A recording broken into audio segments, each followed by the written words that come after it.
All right, Laura, you want me to kick off, or May, are you kicking the meeting off, or I guess I'm going. Yes, I was. That pregnant pause was for you, Jay. So go ahead. We're Okay, good. sorry. Well, thanks everyone for your time this evening. The town recently purchased the property at 335 East Matthews Street, and as we've been, um, evaluating that site and that property, I know a few of you have walked through the house. I thought this was a good opportunity for us to take a step back and look at actually three significant properties that the town has owned for various amounts of time in downtown. Um, I know that budget season can often be stressful. A lot of major decisions will be, coming in the next month or two. But I'd like for you to look at this evening from a lighthearted perspective and just from really a brainstorming perspective and what some of the potential of these properties, what could we do to make Matthews a better place and really best use these taxpayer-owned parcels to their fullest potential. I do have I've got, I don't know, a few more than a dozen slides. No, I don't have 50 or 60. I don't want to scare anybody, but just some visual aids as we talk about these properties. And please interrupt me and stop me as we move from property to property. And if you have any questions, please jump in.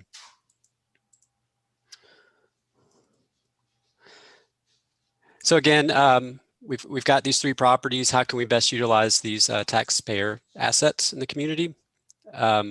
And the three, and I think everybody's familiar with them, but just a map here and the tax values.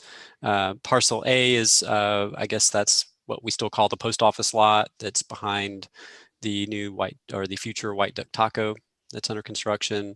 Parcel B being the vacant lot on Matthews Station Street, and then C is 335 East Matthews Street. Combined tax value wise, well over $1 million worth of property that's kind of sitting off the tax rolls and unutilized at this time.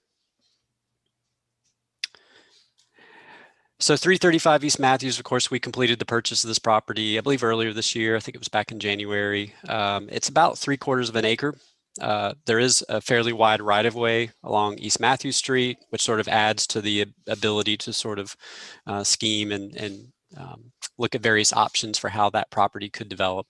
It's wooded. I know that, or fairly wooded. I know Ralph has looked at it. I think there's a lot of invasive plant species. They're currently existent. We did have an inspection done. Hazen, you had shared that with me last month. Home was built in 1940.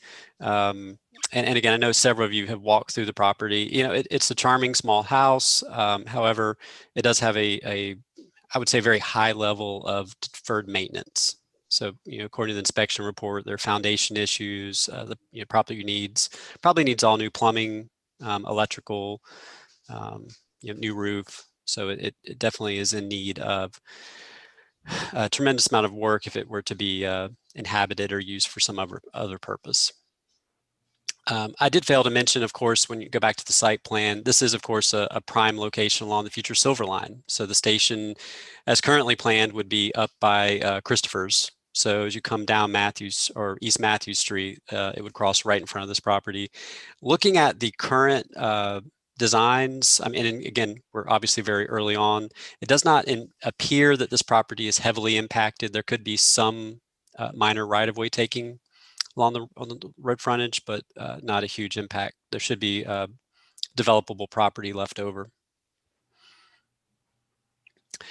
As I mentioned a few moments ago, the home has active roof leaks. It will require significant investment, whether we rent this for some temporary or intermediate time frame, as we do with some of the houses over by Stumptown Park, or were we to bring it up to code for a potential commercial user. That is one concept we've explored a little bit. Is there an opportunity here for small business to be located in the building? Based on the assessments, and I know Commissioner Urban, you and I walked through it one day.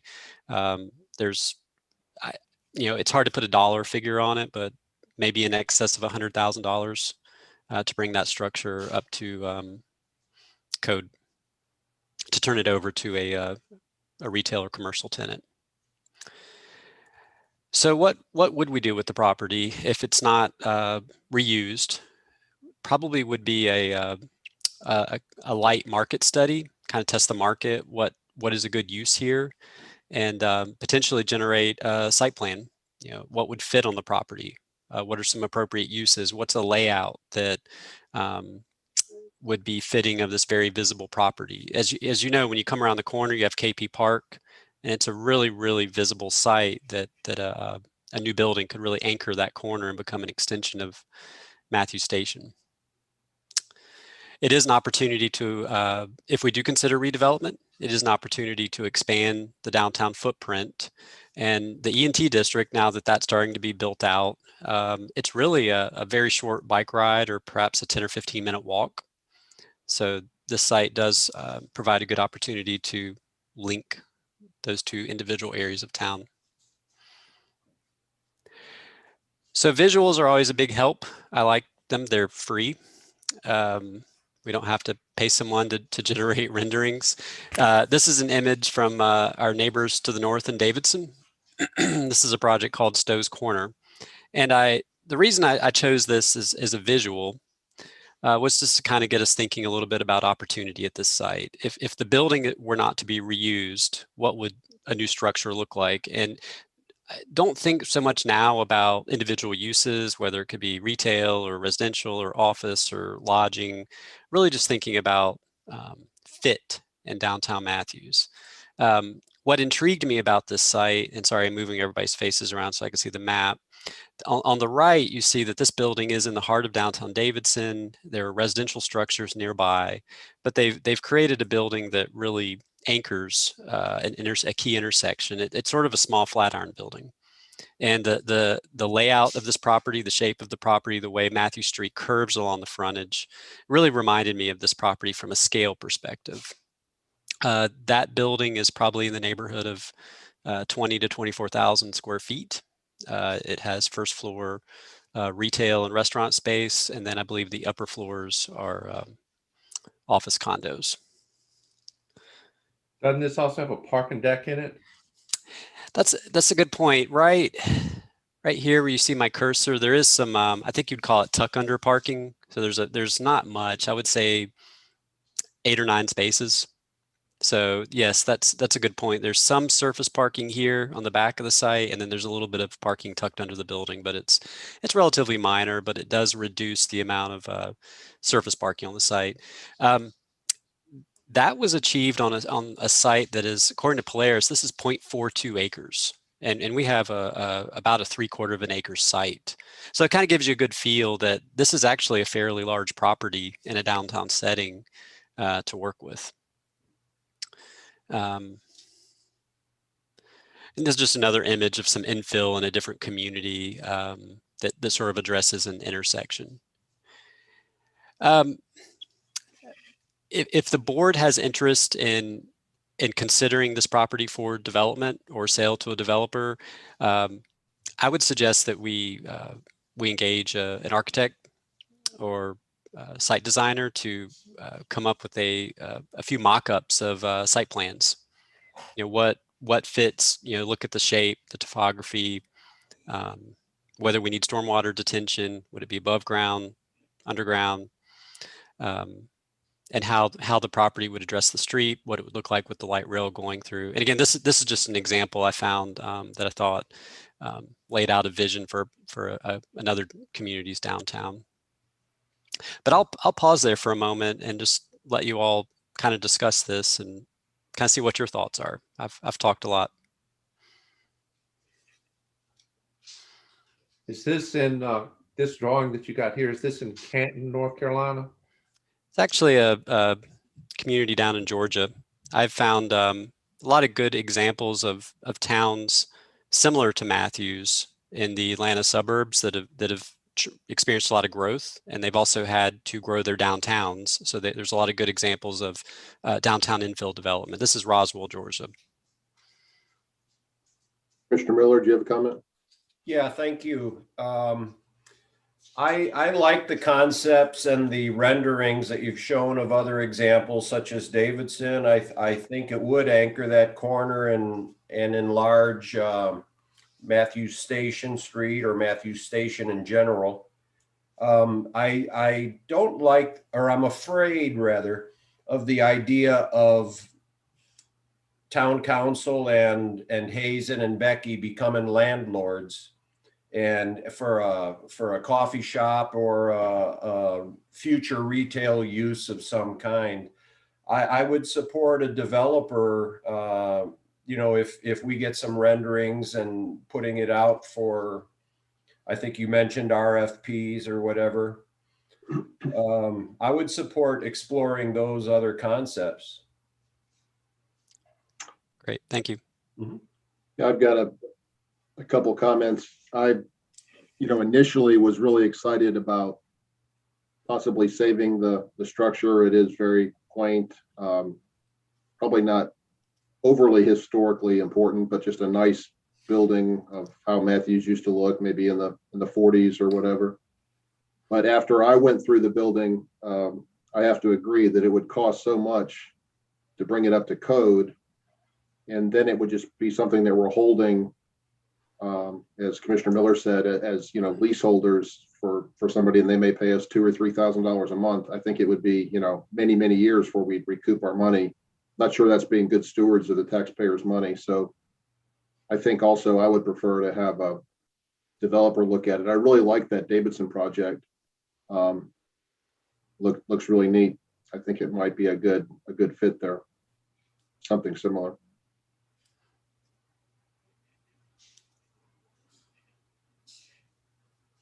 Does anybody else have a comment? Commissioner McCool. I agree with both Jeff and John. I walked the property too, and it was kind of neat because you walk in and all the fixtures are the same since 1940. It really nothing's been really changed inside. So it's kind of cool, kind of a step back into history. But the financial burden that it probably would put to get it back up to code might be, outweigh some other things we can do. So I think I'd also be in support of an RFP or something like that to see what a developer thinks. I think there's so many things that the downtown needs. We need a hotel. We need, there's so many other things we need. So it'd be interesting to see what we can fill in our little downtown. Commissioner Bland. Thank you. Didn't you say that property up in Davidson had like 4 acres and that this piece is like a 3/4 of an acre? So it's about, let me make it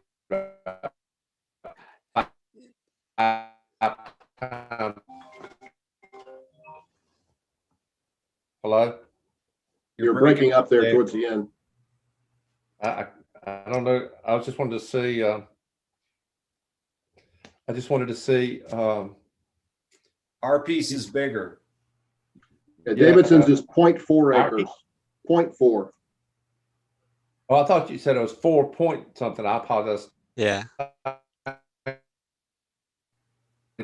That's going to build something that way if ours was a fifth the size of that tract of land. Thank you. Hey, Commissioner Miller, Commissioner Bland, you're breaking up a lot. If that happens again, can you turn your video off? I will. Thank you. Commissioner Whitley, did you have a comment, sir? I did.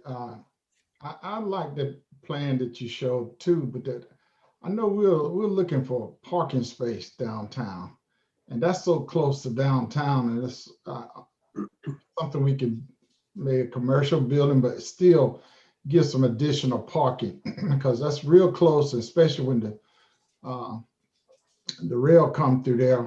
That'll be real good. So whatever commercial, we might want to do that, but have some additional parking around and keep a couple of trees really nice. You can have, some benches or stuff, but just for people that's come, especially, I know I'm just thinking about the parade to come down through there and just different things that people could really utilize. But I would push some extra parking for somewhere downtown. Yeah, there is an opportunity. The right-of-way is quite wide along the back of the site, along Matthew Street. So there is opportunity for potentially parallel or angled parking on that back frontage.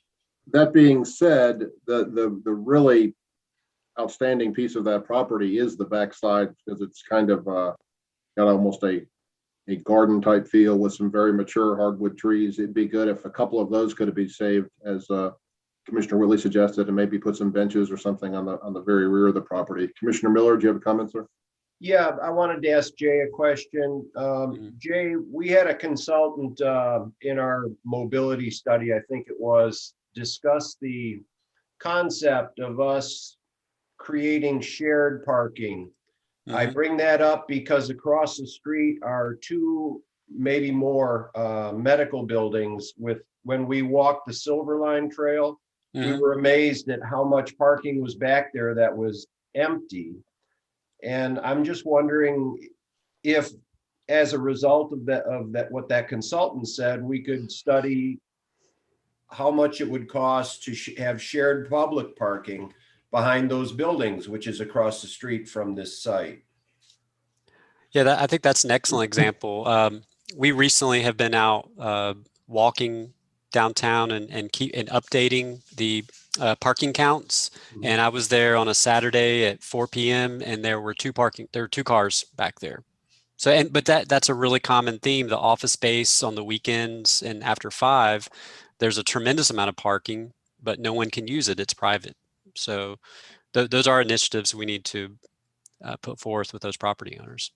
That's an excellent point. Yeah, I was discussing that this afternoon with Mayor Pro Tem Garner and Commissioner Miller, and maybe Commissioner Urban, you may want to weigh in, but I believe it doesn't what does it cost to construct one parking place as surface parking? I've heard it could be as much as $20,000. Is that fair or out of? Well, parking decks are plus or minus 20, 25 grand a space. Okay. So, and I'm not sure who owns that property that Commissioner Miller was talking about, if that's Mr. Smith's property or what, but my point is we could pay the owner a fairly nice stipend to allow that parking to be shared and still come out much less than building our own. And I was amazed how much I rarely find that parking lot even a quarter full. I've started noticing it lately, and it's very underutilized. It's a large amount of parking in downtown that's not used. If, Mr. Mayor, if Andrew Caroline was built and extended through there, the dynamic of those lots and how they would be used would change. So just providing connectivity would actually give greater access to that parking. I think a lot of people don't know about it, and I don't know if you're allowed to park there because it's private right now, isn't it? It is private. Mayor Pro Tem Garner, you have a comment? I was, I think starting off with that the town doesn't want to be a landlord. I think we already are in that business with the free medical clinic and with the depot and the chamber. I kind of wonder if a small business owner, somebody who really wants to get into Matthews, would come and do a lot of the repairs to that house if with a long-term lease agreement. And part of the legality of that, I'm not familiar with, Hazen. So, but it seems like every other month I hear of a business owner that's really desperate to get some space in downtown. If we entered into an agreement like that, where they were willing to either split the improvements or do the improvements, then we could slow down sort of the development process on this property. When Mr. Franks, when I spoke to his, I think it was granddaughter, there's a lot of apple trees on the property and they're old. If it were cleaned up, we could bring back a lot of that nostalgia. And as I was running for office, I think people feel like we're losing Matthews for what it is. And I know it's always going to be a comment, right? But if we take the time to really think about what this can become and how we can enter into a partnership of improving the space. And, I have a friend who always talks about opening a Mass General store type retail in Matthews. I feel like that would be a really great place for it. Or the ice cream shop is looking for, a permanent home. There's so many opportunities. And like Brakeman's success is really built on taking a building that was probably slated to be torn down because it was in bad shape but somebody had the vision to say, hey, let's turn this into something really special. That's what our opportunity is here. We can turn it into something special that reflects the nostalgia of Matthews, or we can turn it into another generic brick building that, you know, may or may not turn into something full of character that makes Matthews unique.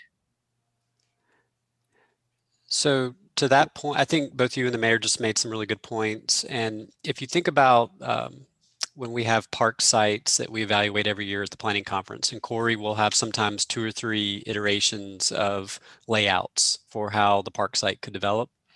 I would suggest sort of a planning process on this lot to garner some community input and kind of see what the community thinks about this very visual, very, very high vis location in downtown. And that will help us ascertain kind of what the market is, but also look at, you know, is preserving trees on site a priority? Is there an option that sees that house preserved? It's a fairly large lot. Maybe there's an infill building at the corner and the house is preserved. So I think looking at a few different options for site development would help us better understand what the best tract is.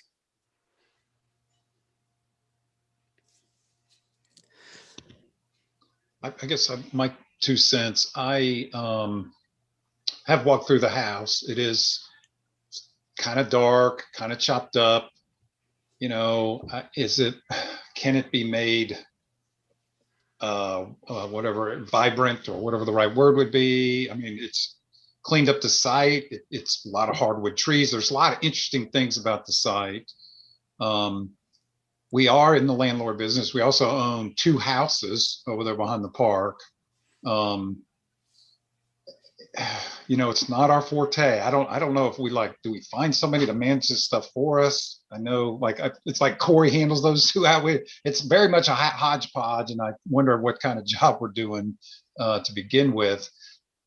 So I think Jay's saying, look, maybe let's explore that house, maybe get a little more meat on the bones with keeping the house, and what could that be? The thing about the building that's interesting to me is North Trade Street. Really, Trade Street is unique, and we're all proud of it. And, you know, a lot of people comment how cool Matthews is, you know, and that's really what makes us cool. But we're continuing to grow, and, you know, a city of probably close to 34, maybe close to 35,000. What are we going to be able to build at 50,000? You know, and I think we got to start thinking now about how do we expand our footprint, downtown footprint, that's pedestrian friendly and attractive to retail and other those kind of cool things. My advice, if we did do a building, we'd want to make sure this is a high quality building, you know, whatever those facade things that are a little cut above, I would think that's important. So when people go by, they see, oh, this is a special building. It's just not, you know, full of lick and stick, I think, as Commissioner Urban would say. And it's like, man, the thing looks cheap. So that would be my advice. Well, I think the great opportunity here is that you all are used to things being proposed and thrown at you by the development community. And this is an opportunity for us to be in the driver's seat. So Mayor Pro Tem, if part of the vision is, look, we've talked about micro retail. If we would like to see some micro retail on the first floor of a building that creates that small space that's more affordable for small businesses, that could be one aspect of an RFP that we put together. I'm just throwing that out as an example that lets us sort of dictate what we're looking for. Now, we could be overly prescriptive and no one wants to touch it at the same time, but we certainly have a lot of leverage.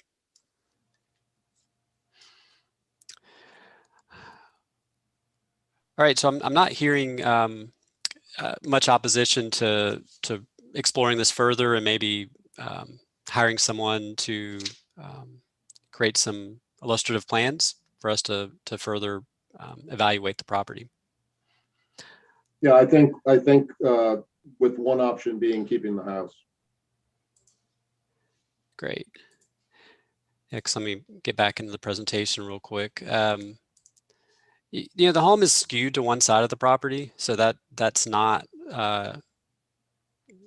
impossible that there could be an opportunity for new development in the home to remain on the site.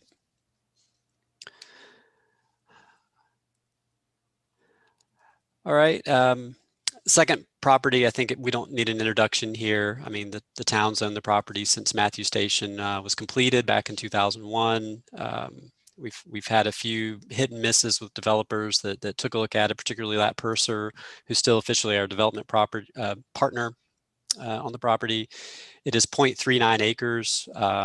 There is some parking also associated with the lot. So this parking where the car charging station is and along the back is currently a part of the lot. Going back to Commissioner Miller's comment about shared parking, we've always thought that it would make more sense to sell the dirt and retain some or most of that parking as public parking. It just makes it easier for the general public when you don't have public and private parking interspersed in your community. The site, and again, it's 0.39 acres. That represents some of the asphalt and the building pad as well. You all have probably received some phone calls. We have had a little bit of recent developer interest in the site. So I do believe there is interest from the development community in making a proposal to the town. That process follows the downtown development agreement that's been in place, gosh, I believe since 1999. So we are following state statute, which dictates that we sell the property for at least appraised value or more. There's a site plan approval and elevation approval that is required prior to executing a contract to sell the property to a developer. So it's not unlike a rezoning where you would be reviewing both civil plans and architectural plans. Again, this is kind of similar to the other property we just left. What's a good use right here? What are we missing in downtown? And to Mayor Pro Tem Garner's point, for me, the built environment's really important, but also what's in the building is equally important. So I think it's A, yes, we want to see nice architecture, but B, what's in it? Is it a market? We've talked about public market in the past, not competition with the farmer's market, but a goods market. Event space, that's a discussion that the board's had over the past several years. Again, I really like the concept of micro retail, which is it's just a new way to say smaller retail spaces, that every first floor retail space doesn't need to be 3,000 square feet, that you have smaller spaces that are more affordable for small businesses. Does residential make sense here? It's very close to the railroad tracks, but is it an opportunity for perhaps even some affordable housing? So, from a staff perspective, this is an incomplete project. We think it would make a lot of sense to, put a good step forward and market the property in some way, whether that be a new RFP or creating, again, a vision for this site as well. But I will, let's see. Yes, I will pause there and see what you all have to say. Commissioner Miller. Thank you.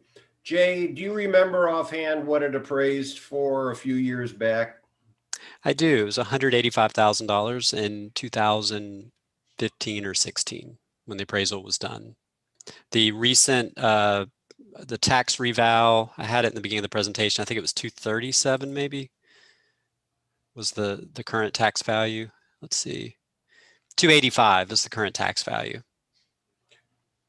Okay, while I'm on that topic, I would like to just consider the RFPs and try to earmark roughly $300,000 if that property is to be sold and developed under the guidelines that you've already mentioned, that we put that into the parking next to the post office. It would solve a parking problem using money that we have in dirt right now. And I'd like to bring back an old concept, which someone's going to shoot down, where we have a walkway from that parking on the other side of the railroad tracks over and down into Matthews Station Street. And I've heard stories about, well, you need an elevator. And it's got to be a certain height. I believe it's got to be a certain height, but well, we put an elevator on the ag building, and how often is that used? If we have to, we can, But what my takeaway from the Greenway is that if you can already access point A to point B with handicap sidewalks, you don't have to have every access be handicap accessible. And my example of that is you have the Greenway that comes out to the fire station, but when we put the trail behind the elementary school, it did not have to be ADA compliant. In other words, it can be gravel because you can get to the point B using a wheelchair without any difficulty. That's it. We did some research on railroad bridges for Susan did a bunch of research, I think, or maybe Dana. It was a couple of years ago. I know the bridges over, whether they're roads or railroad lines, they're quite expensive. You have to account for the double layer cargo containers that come through. But where there's a budget, there's a way.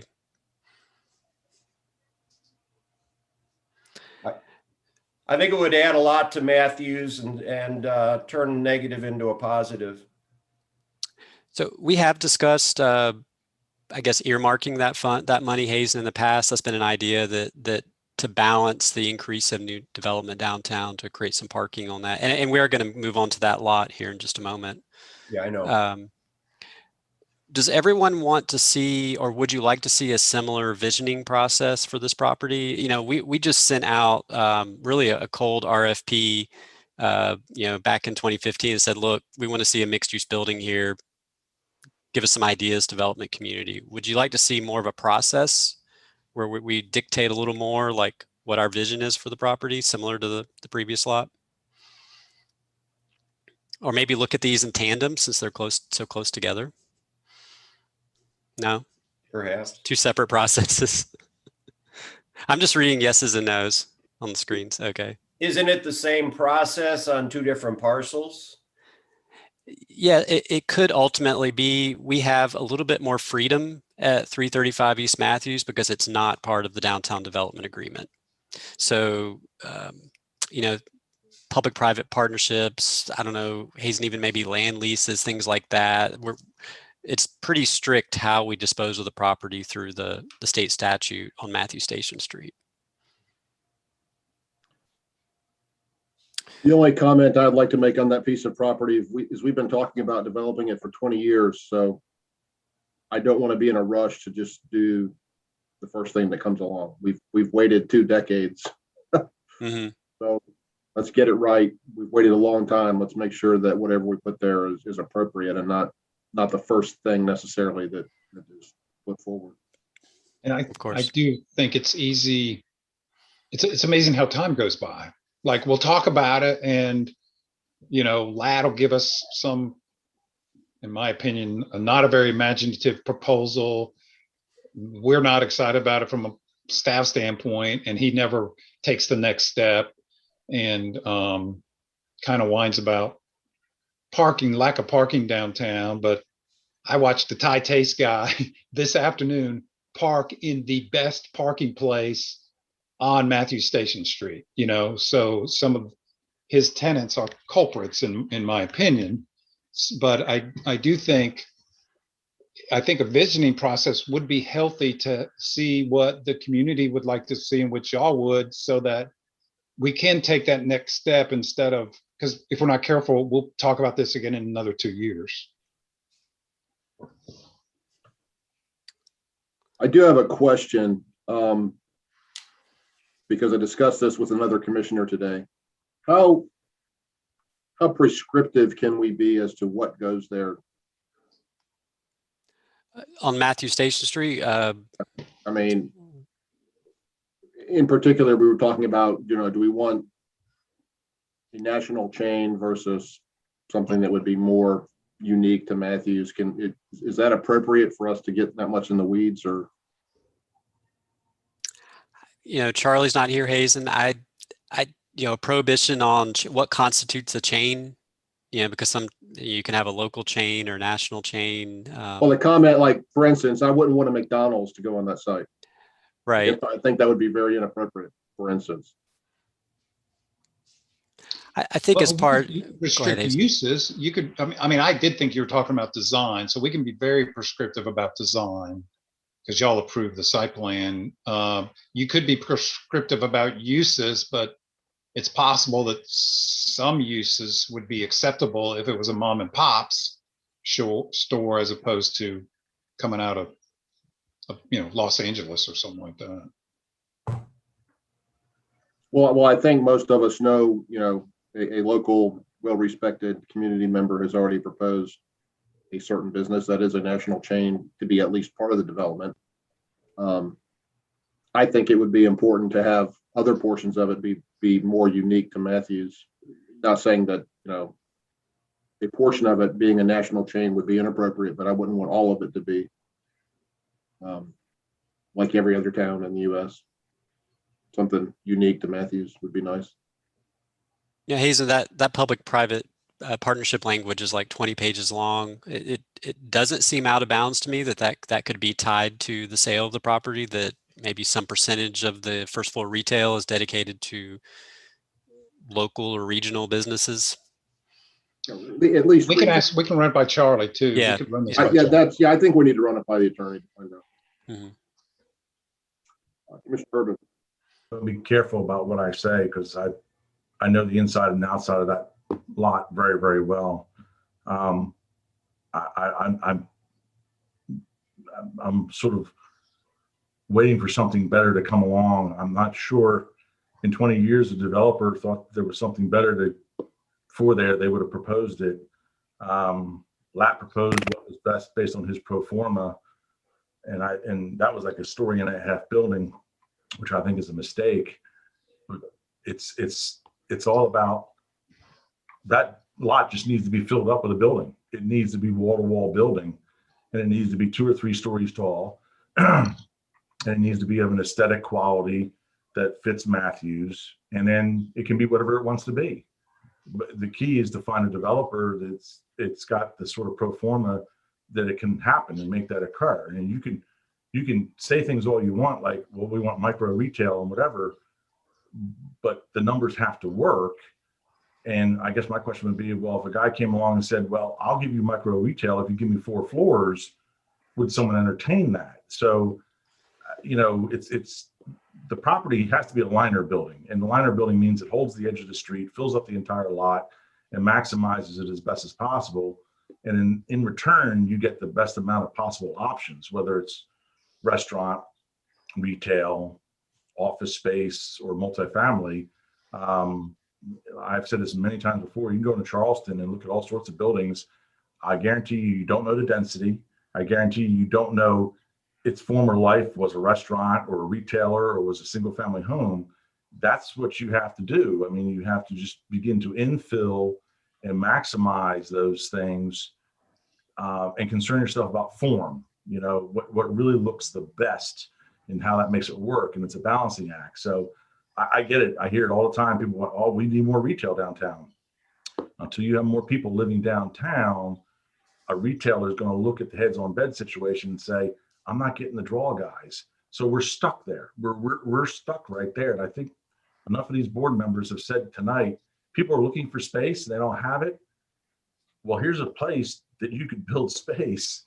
It's just a decision on when you want to move off top dead center. They're all valid points, but I do think we have a lot more heads and beds now in the nearby vicinity than we obviously have ever had in the past with the entertainment district, that property coming on board, as well as North End. That's true, but we've always run a deficit on that, and that's the problem. The idea of a boutique hotel has been floated in the last few years, and that might be an opportunity as well. It could go back to Jay's Flatiron concept out the corner there too. But yeah, if you ran the numbers on how many people you need to have downtown living there, we are really woefully short. So we just have to learn that that's the curve that we're having to contend with. I just, if there was something viable, a developer would have already figured it out by now. And I'm hearing that you've probably seen the sign up at the former Exxon station at Trade and John Street. there's a sign that says new development opportunity. I did speak with the broker that's working with the property owner on that site, and he says that the interest from the retail and restaurant community has kept his phone ringing off the hook, that there are a lot of businesses that want to come to downtown Matthews. So I think the demand, John, seems to be there. I think a lot of it's still food and beverage. Yep. And Moxie, that's great. We need more, true retail. That was a great announcement. But a restaurant wants to build a single story structure, which is not something we really should be allowing, because it's to the detriment of the town overall. That's the problem. Well, before we move on to the last property, which is the lot off Charles Street, I will remind you, these vacant lots, downtown is where we see our highest tax value per acre. So when you look at, as we enter budget season, when you think about our revenues coming in, Dave, your building was when we did something called the Minicozy study about 7 years ago, and it assessed who paid the most per acre in town. It was your building. You paid the highest amount of taxes per acre because your building takes up your whole lot, and it's 2 stories. There's no parking. So these properties we're looking at, when you backfill these properties, you are incrementally reinforcing our tax base. So that is obviously not the most important thing, but these are small wins for the community when these properties do develop over time. Good job, Dave. So Keep paying those taxes, man. Appreciate it. So good job. What year was it built? Whoever built it in 1880, they did us a solid. Okay. So Jade, let me make sure we got consensus. So, I mean, Please. is the board comfortable that we do some kind of visiting process for Matthews Station Street property separate from the East Matthews Street property? Yes. Okay. That's the consensus of the board. Okay. I was worried we didn't use the word consultant though, did we, Jay? We didn't use that word. Study. Not going to do a study, are you? I'll change my vote. We will need some help with the visuals to come up with some plans and ideas for what these properties would look like. You've got plenty of plans and visuals. You could just strip the title blocks out and rename them. That lot at Matthews Station Street has been looked at a million different ways. I'll be real honest with you. I'm not sure you're going to come up with 1,000,001 different ways. You can put an RFP out there, but the reality is we've looked at it every which way till Sunday. Unless someone really has something way out of the box, that's the only way it's going to move. It is less complicated than 335 East Matthews. Yes, very much. I think so. there is more to contemplate on that property than there is this property. Yes, I would agree. Okay. And let me just say, the last thing that LAT proposed was generally very well liked by the board. Unfortunately, LAT wanted us to heavily subsidize it. And that's why I think it died. All right. Sorry, Jay, go ahead. So the last property is what Commissioner Miller was mentioning as a potential parking location. Believe it or not, this is an acre. It doesn't seem like it when you're out there because a lot of it's in a drainage channel on the side, and then there's some parking alongside the future restaurant. We've evaluated this for, I don't know, Hazen, a decade now as a future parking location. Leanne also did a lot of work looking at the concept of pop-up markets. So I think this is an opportunity to look at either parking or some partnership with there are local groups that actually bring markets to your property and into your location. So that would be an opportunity to add some kind of excitement in downtown. Once the property sold to the taco shop, I think it's made us take a step back and realize that building is likely to be there for the next decade or so or more. So our opportunities here are somewhat limited. If we're not going to control this whole block, we need to sort of look at a plan B now. We have talked land swap potentially, or even some easements with the owner of that property. He's very interested in working with the town. They've got a great vision for the new restaurant there. But yeah, just wanted to get some ideas from everyone. I mean, Jay, something that's come up quite often in the past, and I've been told it's not a great urban design idea these days as far as environment goes, but that piece of property would be greatly improved if we could cover that drainage ditch up. And I don't think it would be too environmentally damaging just to cover a small section of a creek up or whatever that is, but that limits what you can do there because there's a big, huge ditch running through the property. I don't know if that's something we could look at. Commissioner Miller first, did you have a comment? Jay, you had a very, very good rendering of the farmer's market relocating to the left of the green outline where the Renfro property is for parking and stuff. Wouldn't that pedestrian connectivity be a good idea to maybe run by the new board members and stuff as a potential visual? Right. So in the downtown plan, we did not show the farmers market relocating, but we did show a pedestrian alley that Right. would run from Trade Street along the back of this property and then potentially even have a footbridge over to the post office, which would create ped access through the center of the block.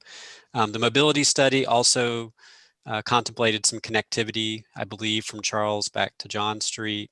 But that's certainly an opportunity to provide parking for the farmers market. And then if Mr. Blackley ever chose to develop that property, I think you would have some public parking nearby that could serve new development. But I'd be happy to share some of those drawings in the downtown plan for those that aren't familiar with them. Mayor Pro Tem Garner? One of the consultants was it the mobility study where they had a garden kind of along that creek?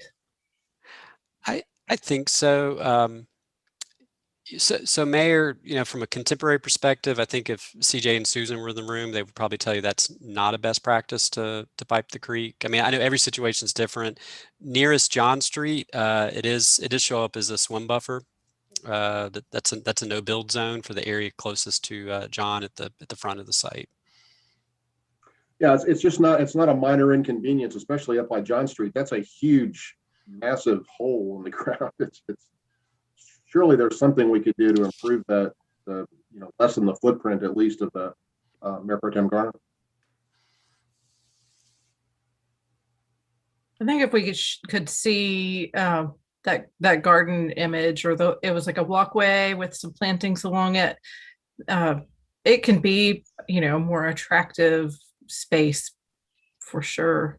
That one really stuck out to me as being interesting. An interesting solution for it. Because of the dynamics of however that drainage works there, the portion nearest John Street ends up being a catch basin for garbage. It's always full of Pepsi bottles, and during campaign season, all of our signs are down in that big hole. It's just very unattractive. I'd like to see at least if that area could be reinforced or something, and maybe a wall or something put in there so that it's not just a big hole in the ground. Yeah, we can talk to CJ and Susan. There is, an open ditch has significantly more carrying capacity of water than a pipe does. You can pipe ditches can create a lot of flooding problems because you're restricting the amount of flow. I'd say let's look at these, because at the end of the day, Mayor, what you're talking about is aesthetics, right? It's aesthetics. It looks bad. It looks horrendous. Right. So, yeah. So the idea is, okay, I think Renee's making a good point. Let's pull that up. Let's see aesthetically, what can we do? Keeping it green and not whatever concrete or piping. Is there a way to make it aesthetically pleasing, clean, and then also maximize its ability to carry water? Probably the best win. Yeah, there are some areas that I'm aware of, and again, this probably is no longer best practice, where they literally just covered a ditch like that. They didn't put a pipe in it; they just put something on top of it. I think that's how portions of Sugar Creek were done years ago. Again, I'm aware that it's not best practice, but that's such a small run there. All right, it's 10 till. Are there any other comments or questions about this lot? We can at least take about a 5-minute break. Does anybody have anything else on this? Not seeing anything. Jay, I think this is really good discussion. A lot of good ideas brought forward. Okay. Thank you for your time this evening. Thank you. We'll throw them in the hopper and see what we think when we maybe get some proposals back or some other ideas. We'll keep you up to date. Thank you. All right, thank you very much. Let's take a quick break. We'll be back. Please check back in a minute or two before 7. Thanks. Jay, can you send me your slides, please?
All right, everyone, this is your 2-minute warning. It's 6:58. Please start making your way back to your seats.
Reverend Whitley, can you turn your camera on, please?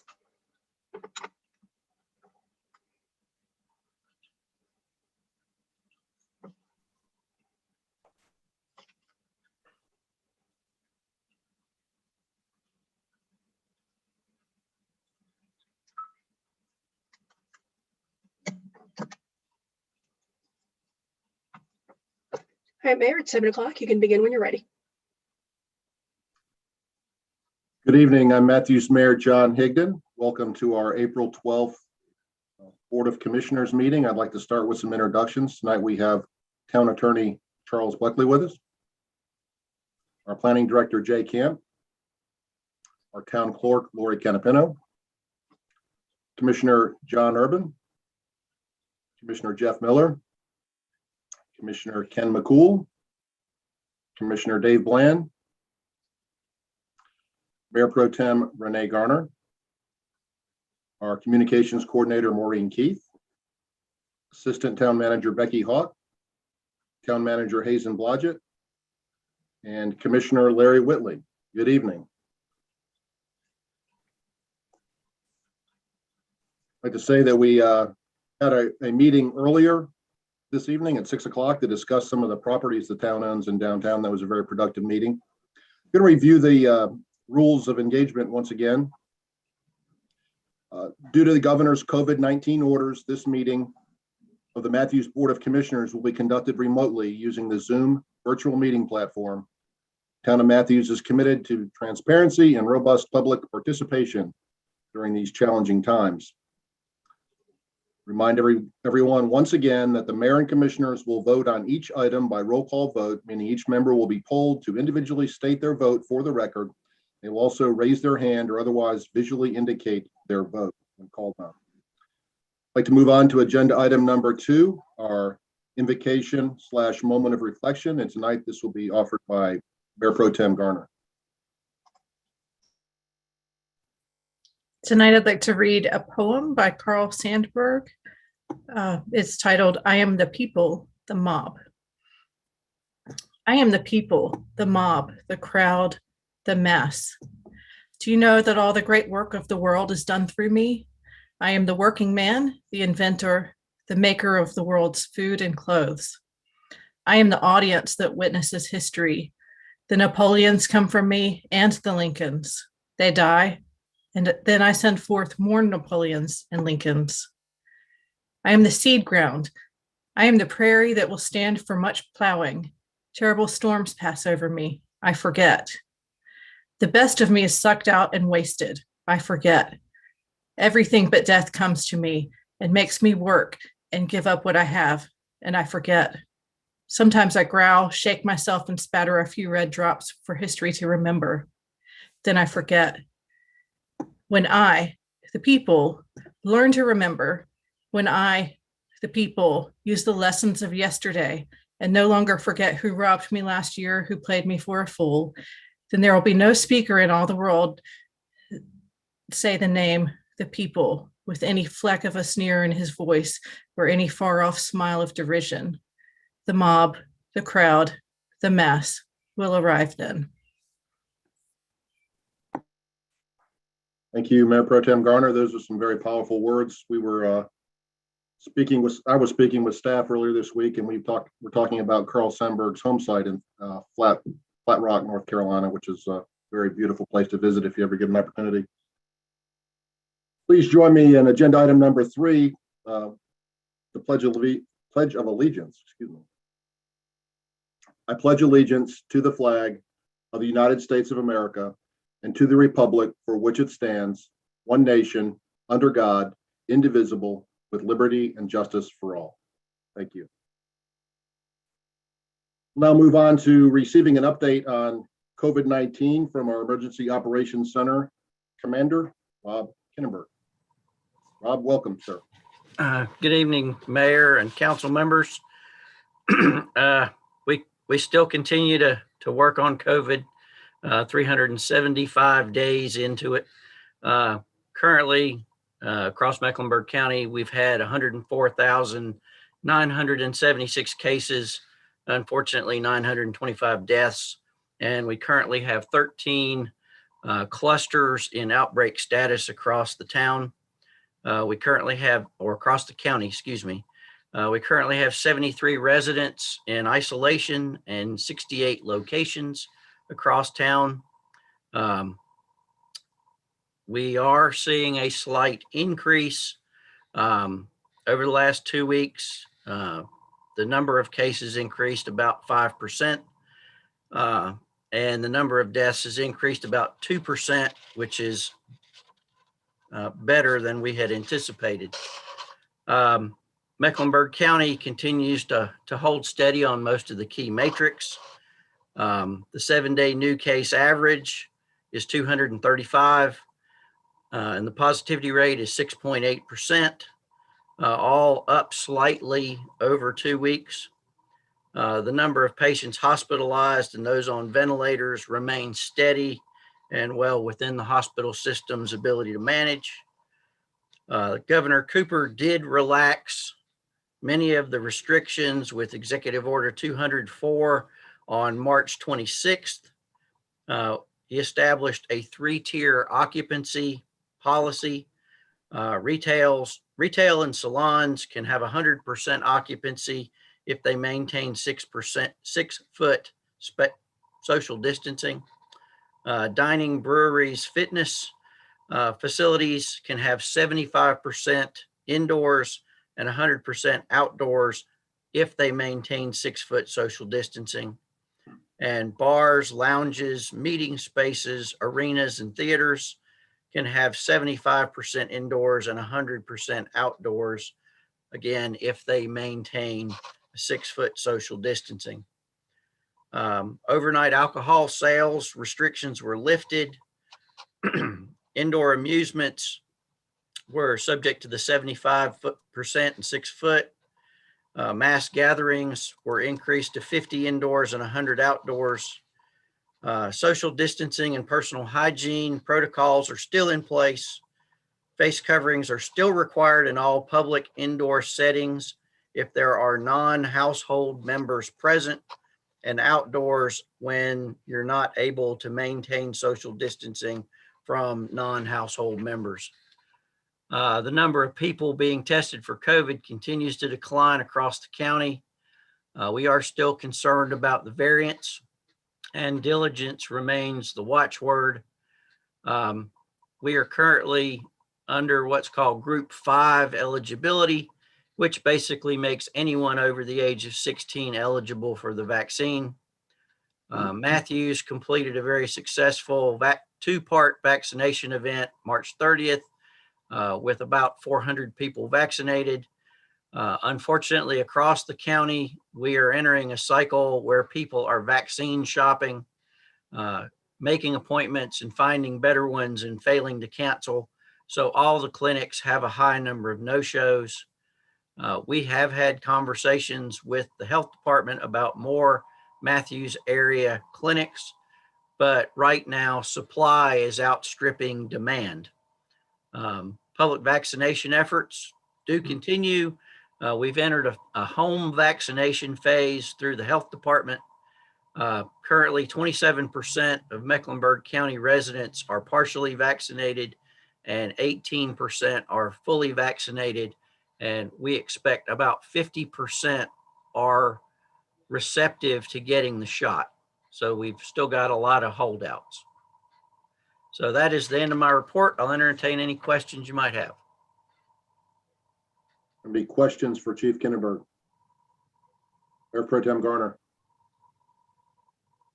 Chief, I saw a report today that said one of the vaccines, and I don't remember which one, has about a 6-month lifespan. Have you heard anything about, it wasn't the Pfizer one. Have you heard anything about that? And will the town just continue to roll out vaccine clinics as they're available? 6 months seems like it's going to be a continual effort to vaccinate people. I have not heard that. Basically, the CDC advice is about 4 months at this point. That's all the data they have. Forgot where I was going to go with part 2 of your question. We're going to continue to monitor the status of appointments. The health department currently, when they put up appointments, they're gone in a matter of hours. But with Walgreens, CVS, Harris Teeter, all entering the market, there's a lot of access to the vaccines. Commissioner Miller. Thank you. I want to thank Reverend Whitley for introducing a vaccine program at his church. I took 2 Moderna shots on about a month apart, and that was very helpful. And I want to thank Chief Kinneberg for doing everything he's done to inform us and keep us on top of the issues and the stats. I'm sure it's been very tedious and trying, you know, as a side job to what he does during the day. Thank you, Chief. You're welcome. And I remembered what I was also going to say in response to Mayor Pro Tem Gardner. So currently, a lot of people were holding out for the Johnson & Johnson vaccine.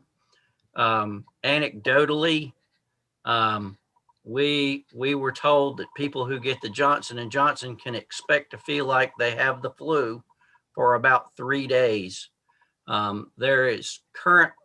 county is currently administering Johnson & Johnson, Pfizer, and Moderna, but there have been some adverse reactions to the Johnson & Johnson vaccine. So it feels like you have the flu, where with the second shot of the Moderna and the Pfizer, you just felt a little off for a couple days. But thank you. Any other questions or comments? I also want to thank Chief Kinneberg and all the town employees and staff that participated in the effort out at the Sportsplex.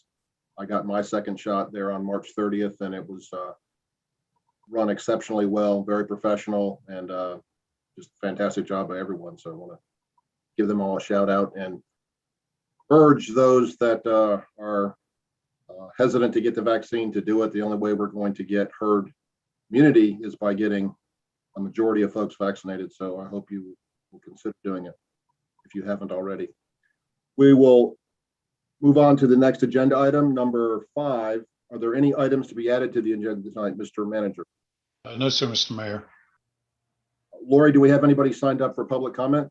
No, sir. Okay, we'll move on to agenda item number 7. I'll entertain a motion to recess our regular meeting for public hearings on applications to amend the Unified Development Ordinance and land use map of the town of Matthews. So moved. Second. A motion from Commissioner McCool, a second from Commissioner Miller. We'll take a roll call vote. Commissioner Urban. Yes. Commissioner Miller. Yes. Commissioner McCool. Yes. Mayor Pro Tem Garner. Yes. Commissioner Bland, Yeah, Commissioner Whitley, Yes. and I vote yes as well. So we'll move on to zoning item number 7A. Before we do that, Jay, could you introduce the planning board for us tonight? Yeah, happy to. We have our chair, Mike Foster, vice chair, Natasha Edwards, Jonathan Clayton, Tom Dorsey, Jim Johnson, Carrie Lamson, Mike Rowan. Okay, thank you. And as always, I want to thank that group for their dedication and hard work. Time-consuming committee to participate on. Let's move on to 7A, zoning application 2020-725, more to change the zoning classification from R20 to RVS on that certain property designated as 2132 Pleasant Plains Road, and further being designated as tax parcel 227-17309. This was continued from March 8th. Mr. Will, you will present it. Hi, thank you, Mr. Mayor. Good evening, commissioners. At the time of staff's report, we had not received any updated information from the applicant. However, we do have a presentation they would like to give with new information and an updated site plan this evening. If I can share my screen. Oops. And we will go from there. Okay. I will be happy to drive if the applicant wants to just let me know when to advance slides.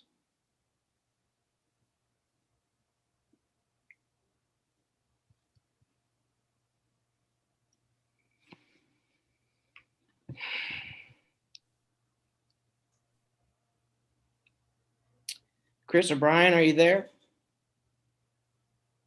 Yes, I'm here. Okay, great. Let me see here. So again, thank you guys for the time. If you'd like to click. Yes, hold on, bear with me. There we go. So again, just wanted to reiterate a little bit of the background. We are very, myself, Brian, the engineer, my wife, the other partner in the company, we are all from the area, went to Providence High School. Very active in the community as well. We currently do live in Brightmoor, right across the street from this proposed development. So we are very much aware of the local scene, if you will, in the area. If you'd like to click. Again, so we're contributors to the Mara baseball field. My son plays there. We deliver lots of gravel for their parking lot on a regular basis, and are very involved with the local Boy Scout troop as well in the area. I've donated to many of their Eagle Scout projects. Next. I kind of covered this already, but again, this is a picture of us. We went to McKee, South Charlotte Middle, and now Providence. We live in Brightmoor, 40 or so houses in the last couple of years, and we are actively growing. Next. So just wanted to go over two small communities in the area that would be very similar to the one that we are proposing again. This one's right off of Sardis. And just this week, the home that you're seeing right now did actually go under contract at full list price. And so now we do have the other one next door as well. We've got four other additional homes currently under construction in this 14 lot community, and currently working on a couple of plans for some more. So things are moving. Next. Just showing some of the finishes of some of these homes. And then this is now that you'll see here in a minute that we're kind of changing gears as far as the duet home from what we were proposing last month to just more your traditional single family residential houses. And more or less this neighborhood that is in Matthews, but it's not part of it's not technically part of Matthews, I guess. It's more Charlotte, but this is right off of Tilly Morris and 485. So the Pleasant Plains property that we're all discussing here tonight would be basically a mirror image of this neighborhood that we just completed off of Spring Street. Next. So just some more of the custom quality. Use lots of higher end products, cedar siding, cement siding, obviously large format tiles, mahogany front doors, shiplap, and just a lot of different custom touches, as well as like built-in closet systems. And so overall, we are looking to certainly add to the surrounding community as far as product goes. Next. So this is our proposed project. This is an actual picture of so all the next slides are all real pictures of houses that we've built in the same neighborhood, which we would be using these same floor plans. So we certainly do have elevations to share this time around. So what we are looking to do is get rezoned for 10 single family lots. Each lot would be approximately 60 feet wide. And you'll see from the site layout that each lot will be around 150 to 160 feet in depth. Kind of a farmhouse with a bit of a twist of a little modern flair to it, if you will. Not much, but yeah, so we'll start around 2,800 square feet, ranging from 4 to 6 bedroom homes.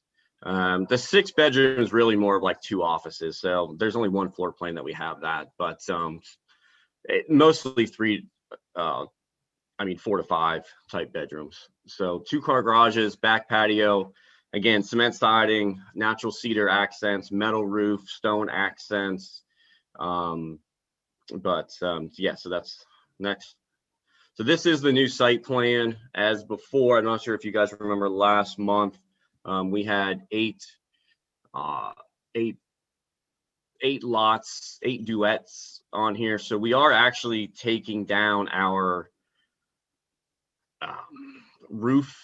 I don't know how you want to like the amount of roof space in this plan is decreased by about 4,000 square feet compared to the duet plan before. This also does allow for us. This is, and Commissioner Urban, you had brought up about a tree survey. So this site map is actually overlaid with the tree survey. We are able to keep some of the, not all as it's currently laid out, unfortunately, but a larger number of the mature trees in the back corners of the lot with this setup as opposed to the previous duet style setup. Other than that, a lot of the site survey does remain the same from the previous presentation to this one, but this does allow for larger lots, more green space, some more street trees, and just overall lower density. And that seemed to be what a lot of people were looking for. That seemed to be the common suggestion, if you will, from our meeting last time. Next. So level of finishes for Edenmore, again, custom. We can be completely custom, so we'll be able to work with the customers as they come in. But stone, bricks, some siding, some stone, and then we do support all of our vendors, are local, so we do keep it within the community. You know, we're not bringing in vendors from outside of the community. A lot of our especially like our staircase guy, I know him for an example. He lives in Matthews. I mean, you know, we give him 35, 40 homes almost in a year. So that's just once. And then the countertop fabricator as well, I know he lives in Matthews as well. So we do kind of keep things local for sure. Next. So floor plans, we're going to be offering 6 different floor plans for this neighborhood. We will have 2 master down plans, and all of them will have either home office or some sort of a flex room on the first floor that can also be used for, you know, potentially a whatever you really want it to be used as. So again, many different options and customizations available, custom lighting, and then each home will have its own unique elevation. So one thing I can't stand is driving into a neighborhood and you see floor plan A, and then you see floor plan B, then right next to it you see floor plan A again, and they look the exact same. So none of my homes will ever have this. In any neighborhood that we do, we don't have the same elevations twice. So even if it might be the same floor plan, it does look pretty different from the exterior. Next. So this is the Washington plan. This is the largest plan that we offer. It's about 3,250 square feet, 4 bedroom, 4 bath. This is a very popular plan in the Tilly Morris neighborhood, Old Belmead. Again, that is the actual house. So there, and then we've got the floor plans left and the first floor and second floor here. Next. Just a little closer layout of the floor plan. Again, so the Roosevelt plan. This surprised me, to be honest with you. So when we first started building this neighborhood, I didn't think that this would be a very popular floor plan. This was our most popular floor plan. I think because it has 2 rooms downstairs, it has a study as well as a guest bedroom, full bath, and then a huge open living dining area that just seemed very popular. And then you can see upstairs as well has large master suite off the back. But this one here is about just under 3,000 square feet, 2970. Next. And then this is just another floor plan here, just to kind of show you a little bit better of the floor plan, just a blown up image. Next. This is the Jefferson plan. So we built this a number of times as well. I've also built this home in the Raintree neighborhood down in South Charlotte. This was just over 3,000 square feet. But 4 to 5 bedroom, we can have a number of different configurations as well as another number of different upstairs configurations with the number of bathrooms, and if we convert Jack and Jill's. But the one reason this was a very popular plan was each bedroom has its own private bath. So we have built this plan a couple of times, and it's been very successful as well.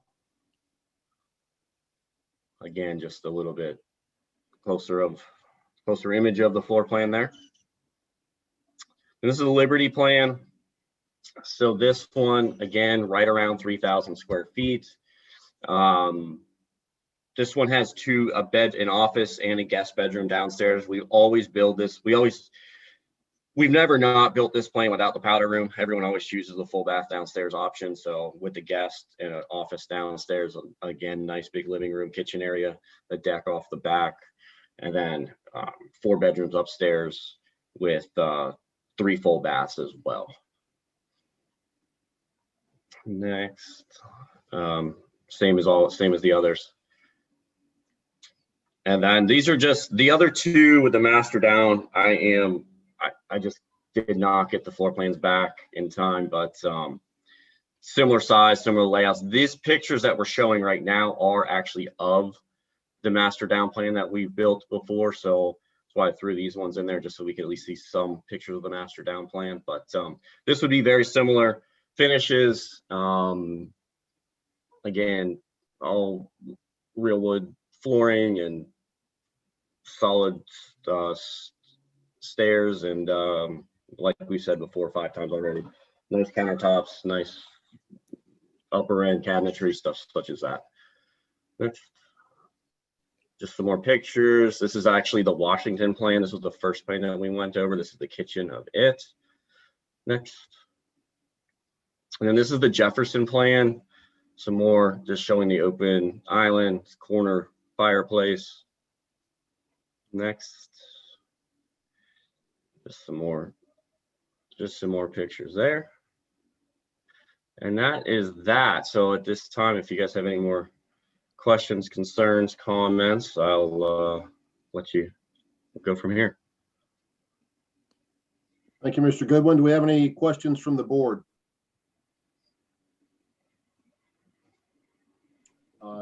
Commissioner Whitley.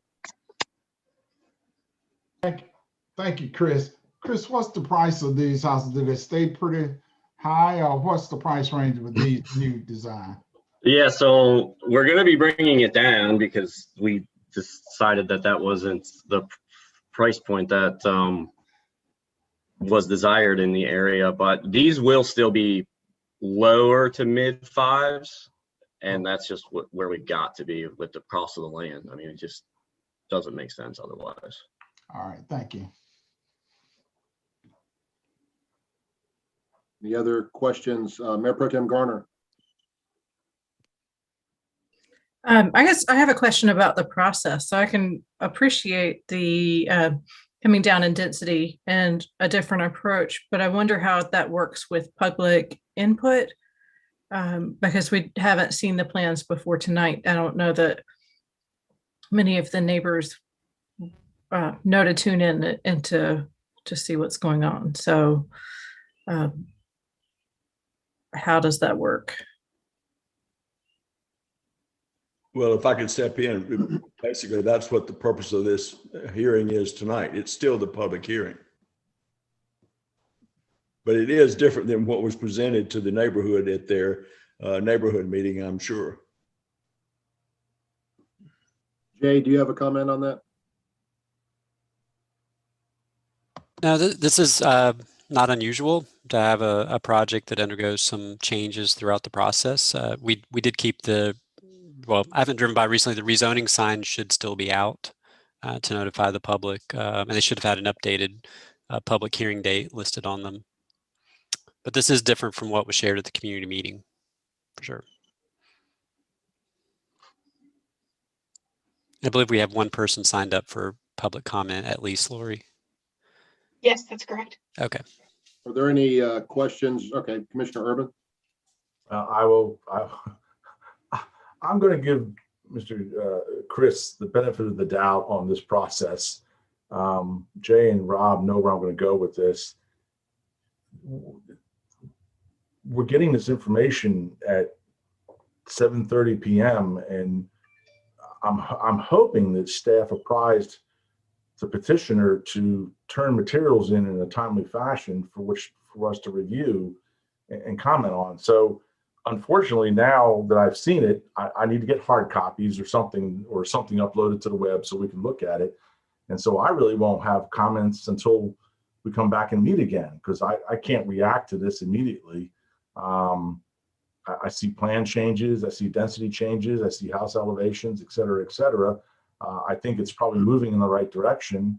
Although to Chris, your portfolio of work, you've got a lot stronger portfolio than the houses you're showing us tonight. So you picked a series of homes that you've built elsewhere, I see by your portfolio, but they're not knocking my socks off like other things in your portfolio. So I'd want to inquire as to why this piece versus that piece and stuff like that. But I think overall, this whole process got out of control, and I don't want to blame anybody or point fingers, but had we had an entitlement attorney and a big name developer on the podium tonight, I probably would tear them up one end to the other on about the way we submit and process the drawings and all. So I'm going to give everybody the benefit of the doubt. Something happened here, but I think we're going to lose a whole month trying to reconnoiter this process.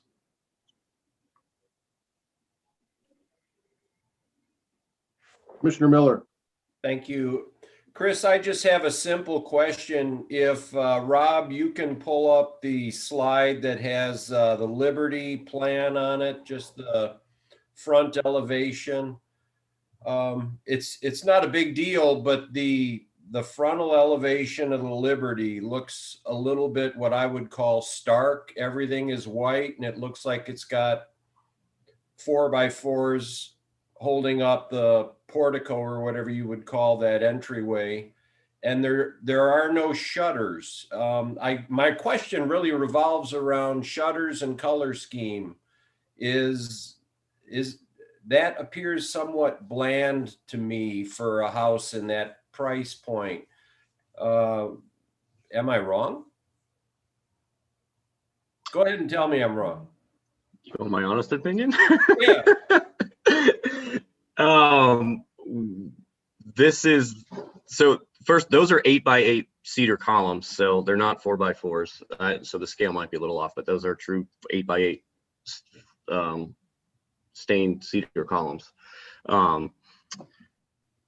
This is the look that, I don't know what else to say. I mean, this is that modern farmhouse look that people want now.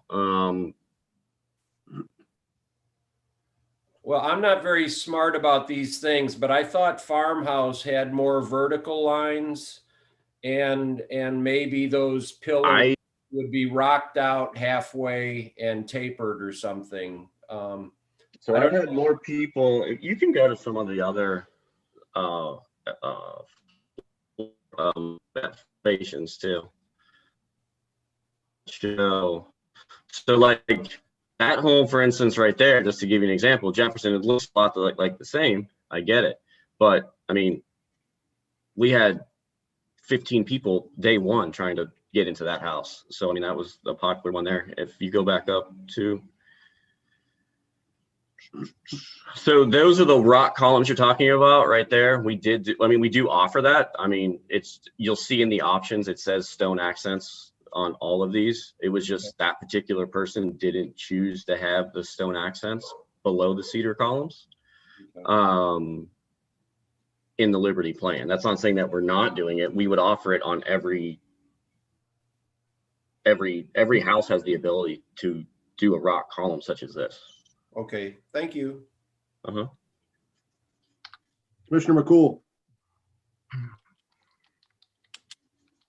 I mute myself. I wanted to kind of go back off of what Commissioner Urban said. 7:35 on a Monday night, and this is the first time we're seeing any of this, and we don't have a lot of time to digest it. A couple feelings. I'm going to steal Commissioner Urban's things again. This isn't knocking my socks off by any stretch of the imagination. I'm not a huge fan of what I've seen so far. I haven't had a lot of time to digest it, but yeah, it's frustrating because, we're just now seeing it. Didn't have any time to review it before the meeting. Didn't have time to gather my thoughts. It's a really, really frustrating thing to come into this kind of blind and create my best case of thoughts, right here. So just a few notes. Mayor Pro Tem Garner. I think just on the aesthetic point, obviously, most of you guys don't watch Chip and Joanna Gaines do their TV show, or you would understand that this is what people are looking for, and this is what people want right now. And I think that these designs hit it on the head.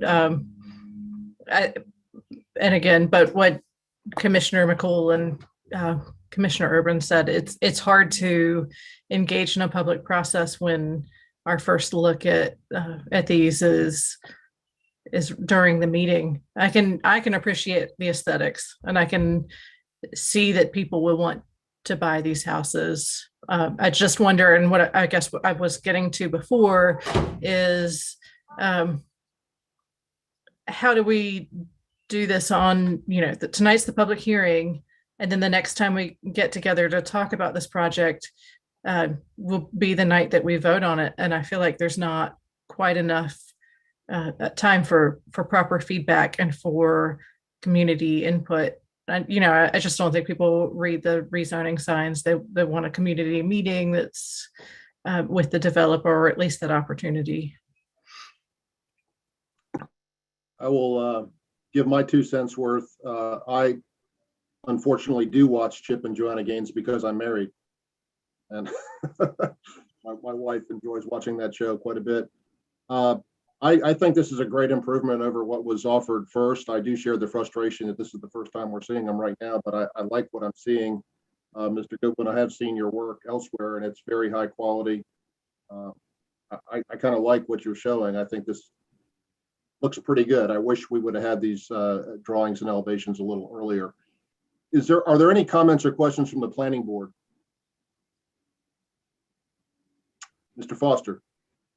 Chris, have you worked out the details on the entrance to your homes? As far as the easement goes from the Southern Rec Yes. Club, Yes. I mean, that's still just pending. I mean, I talked to the guys.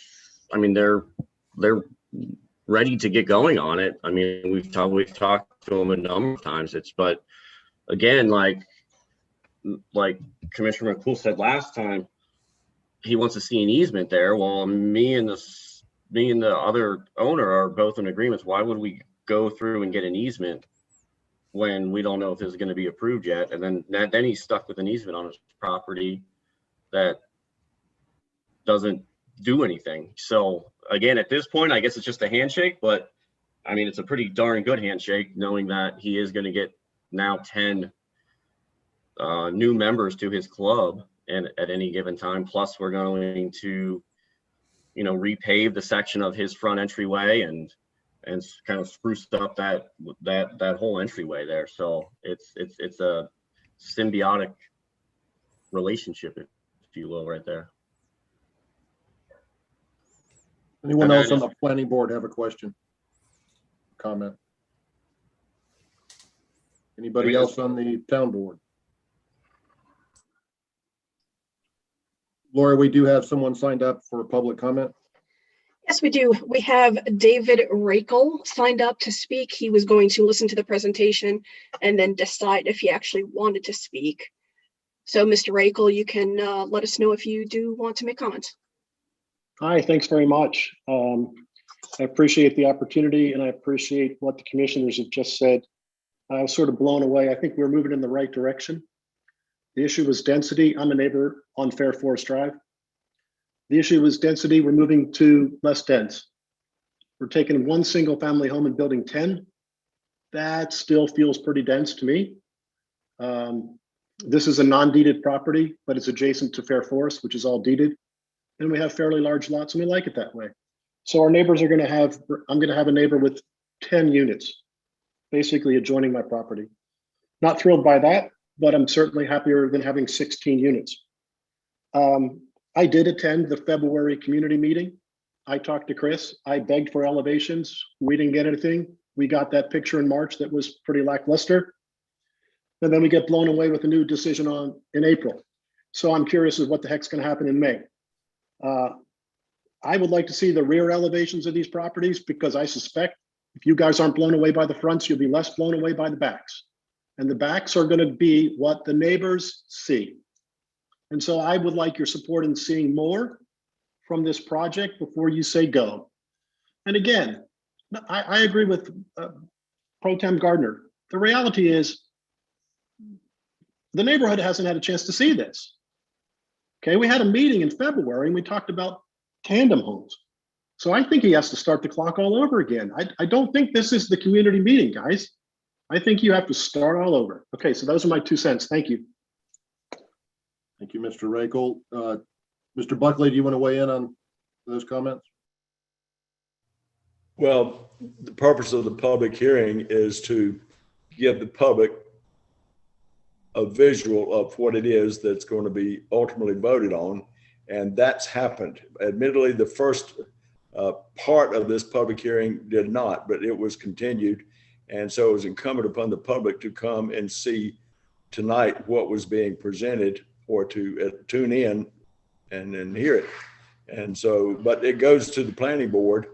And so we'll see what changes, if any, come about before it gets to the planning board. But all of this is still preliminary to a decision night, which would be in May.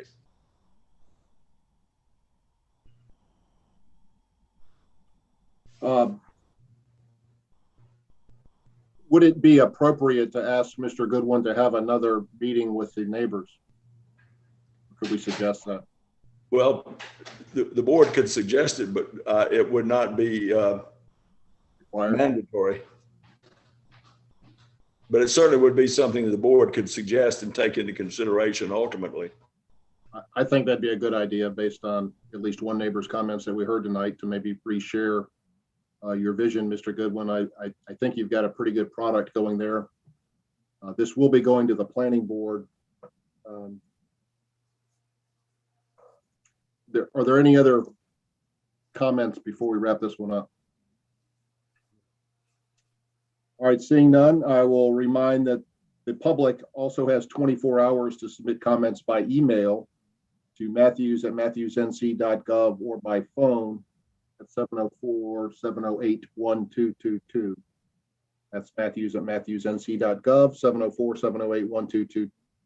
704-708-1222. This will be heard by the planning board on April 27th and come back to the Board of Commissioners on May 10th. And Mr. Goodwin, I think it would be a good olive branch to maybe have another meeting with the neighbors and show your latest elevations and answer any questions the neighbors have. That would give the neighbors an opportunity to reach out to us if they had any further concerns. All right, that will wrap that one up. We'll move on to item 7B, zoning application 2021-729, text to amend the UDO to add the permitted use indoor commercial recreation not otherwise listed in the B3 zoning district.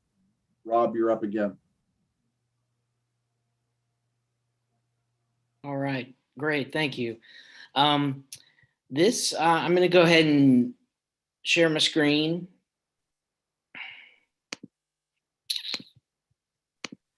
Briefly, these are some bullet points about the background and why the applicant is coming forward at this time to ask for this text amendment.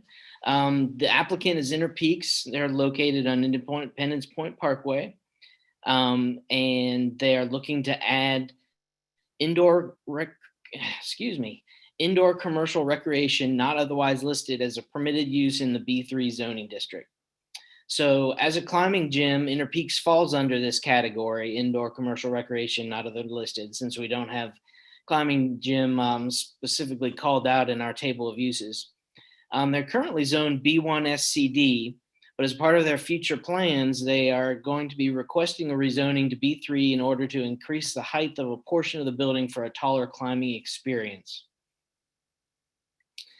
The proposed text amendment would only impact B3 zoning districts by adding this indoor commercial recreation not otherwise listed. And there is attached to your packet some ordinance and an ordinance interpretation from Mary Jo that basically gives guidance to the applicant as to how to go through what the process needs to be for this. So here's their application. I'm going to scroll down to get to a B3 map.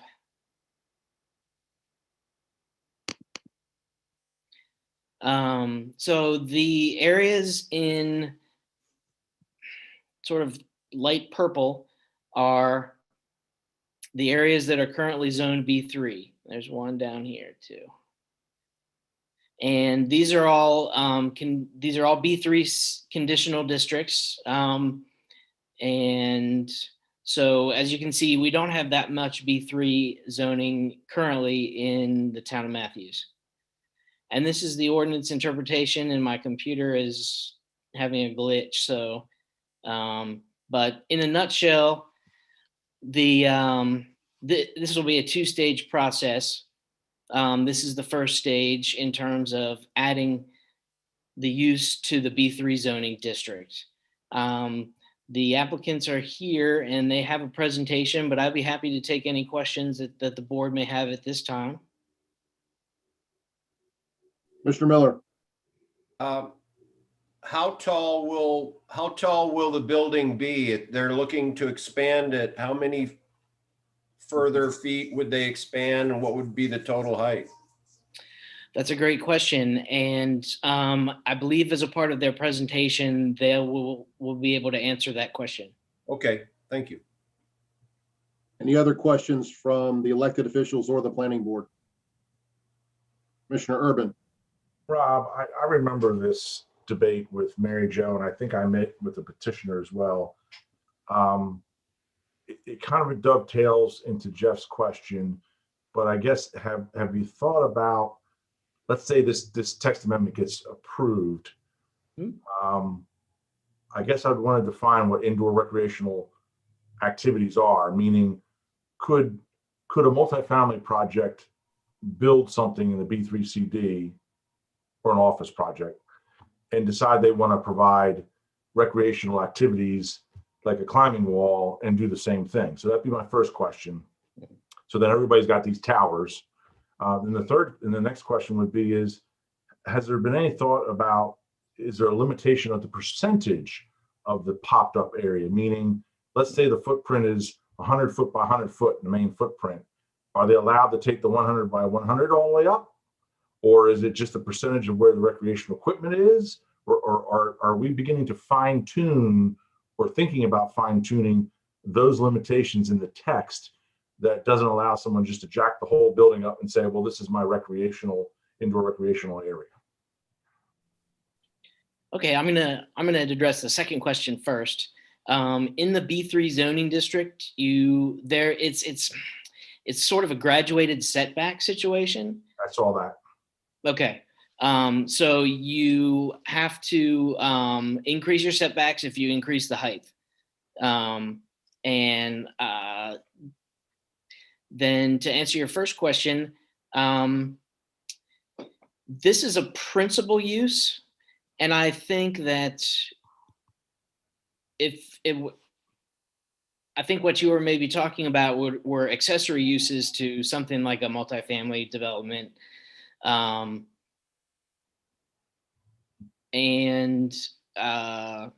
Those would, an accessory use could be a climbing wall. But again, we would have height limitations. So you're saying, so this is, as indoor commercial recreation goes, physically permitted building code by this being an entity unto itself, not an adjunct accessory use.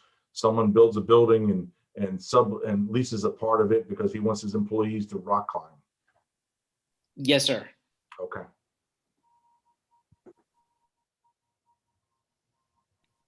Any other questions from the elected officials or the planning board before we move on to, I guess, Ms. Lenz, are you going to present? I'm not seeing any questions, so go right ahead. Yes, thank you. And if you don't mind, Rob, I'll go ahead and share my screen now. Okay. Good evening, everyone. My name is Brittany Lenz. I'm an attorney with the law firm of Alexander Ricks. And tonight I am here with you representing Interpeaks in their indoor commercial recreation text amendment for the B3 uses. Let me progress my slides real quick. Is that working for you? Okay. With me tonight, I have Doug Cosby with Interpeaks. If you aren't familiar with Interpeaks, they are an existing climbing facility, indoor climbing walls here in Matthews. And then I also have with me my colleague Colin Brown with Alexander Ricks, and you all know him. Okay, so real quick, I'd like to kind of do a little background of how we got here. Rob did a good overview of what the text amendment request is. So I just want to give a little bit of background real quick, if I may. So Interpeaks, as I mentioned, is an existing climbing facility in Matthews. Orienting you to the location, I have it up on the screen now under the star. And zooming in a little bit, it's at the intersection of Independence Point Parkway and Four Lake Drive. It's also the site that was the former Grand Slam, if you all were familiar with it back then. And this is a look of what it looks like on the outside and inside with all those climbing walls inside the facility. So this is where it gets technical, and if you'll just bear with me very briefly, the current zoning on the site, as Rob mentioned, is B1 SCD. And as part of that conditional plan in the B1 SCD district, this site plan says it allows B1 uses. So at the time that this rezoning, this conditional site plan was approved, B1 SCD uses in 1988 allowed the B1 zoning district uses, which included indoor commercial recreation not otherwise listed. And as we have evaluated with staff, an indoor climbing facility would come under this indoor commercial recreation not otherwise listed category. And so would the former Grand Slam property. Then subsequently, after 1988, all the way up to 2014, the UDO amended some of these B1 uses. So the uses that would be allowed under this conditional site plan. And indoor commercial recreation uses not otherwise listed was no longer included. So what that means for this particular site, for the Interpeak site, is that the existing climbing facility as that kind of commercial recreation category is a legal non-conforming use. So it can continue to operate as is. It can continue to be a climbing wall, be an indoor commercial recreation use, not otherwise listed, but it can't really expand or renovate beyond what's the current footprint on the site. So Doug Cosby came to us now a while ago, pre-COVID, saying that he wanted to rezone the property to come in conformance with Matthew's current zoning ordinance. Make it, instead of a legal non-conforming use, bring it up to a district that would allow him to make some improvements, make some expansions, give him a little more flexibility. And then he also, around this time, sports climbing was becoming extremely popular. And I am no expert on sports climbing, but it is a new sport that is being introduced in the Tokyo Olympics, now the Tokyo 2021 Olympics. And as part of this sport, one of the features is speed climbing. And speed climbing requires that all of the participants climb up this designated 15-meter wall. For those of us that don't speak in meters every day, 15 meters is approximately 49 feet. So Mr. Cosby came to us and said, I'd really love to improve my building. I'd love to bring it up to zoning conformance under Matthew's current standards. And I'd also love to add this sports climbing component to it so that I can really be competitive and capture the audience that is this new Olympic realm. So we thought that that sounded pretty cool. We went into the Matthews zoning ordinance, and unfortunately there is no existing zoning district in the Matthews ordinance that allows 50-foot height, so that 15-meter wall, and allows indoor recreation not otherwise listed. So allows this indoor climbing wall category. So we put our heads together, and staff has been very helpful in walking through this whole process with us. And as Rob mentioned, this is a two-step process that we've come to kind of solve this problem. The first one is what's in front of you tonight, the text amendment to allow the indoor competitive climbing wall, so up to 50 feet in height, in a suitable zoning district that would allow those categories of uses. And then the second step, we would come back in front of you again to rezone the specific Interpeak site and bring that into the zoning district that would be approved as part of this text amendment, so that it's no longer a legal non-conforming site. It would have a site-specific plan, and it would then be in conformance with the current Matthews ordinance. So in front of you tonight is just that first part, and the request is to add the indoor commercial recreation not otherwise listed to the list of permitted uses in the B3 zoning district. So you'll see that the B3 zoning district already has a decent number of permitted uses that are similar categories. So it has gyms, arcades, YMCAs that are permitted, but indoor climbing facilities, as you see highlighted, the category that covers them is not currently permitted in the B3 district. The B3 district does already allow up to 50 feet of height and all the other constraints that we would want to be working within. So this sole request tonight is to add permitted use in that table in front of you.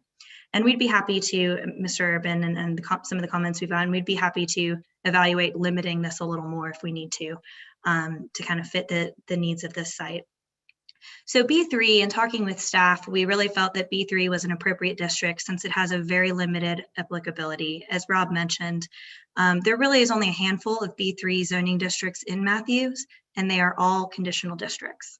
So the text amendment really would only apply to parcels that might have the indoor recreation uses and don't already have a conditional plan on them that has a limited number of uses. So for example, the Comfort Inn on the way on the north of the map, that's a conditional site plan that limits it only to hotel uses. So the text amendment wouldn't apply to this site, and the Comfort Inn is already fully developed and probably not going to get demolished to become an indoor commercial recreation facility anytime soon. The Sportsplex, in talking with staff, that is in the entertainment overlay district, and staff felt that it had sufficient protections, that this isn't creating a Pandora's box. It's just allowing an additional commercial recreation use that would probably be desired there in the Sportsplex. And then another example that was recently approved all the way down to the south, the CPCC site. This was a really limited conditional rezoning to allow the parking garage uses. So again, that would not even apply to the text amendment that we are talking about today.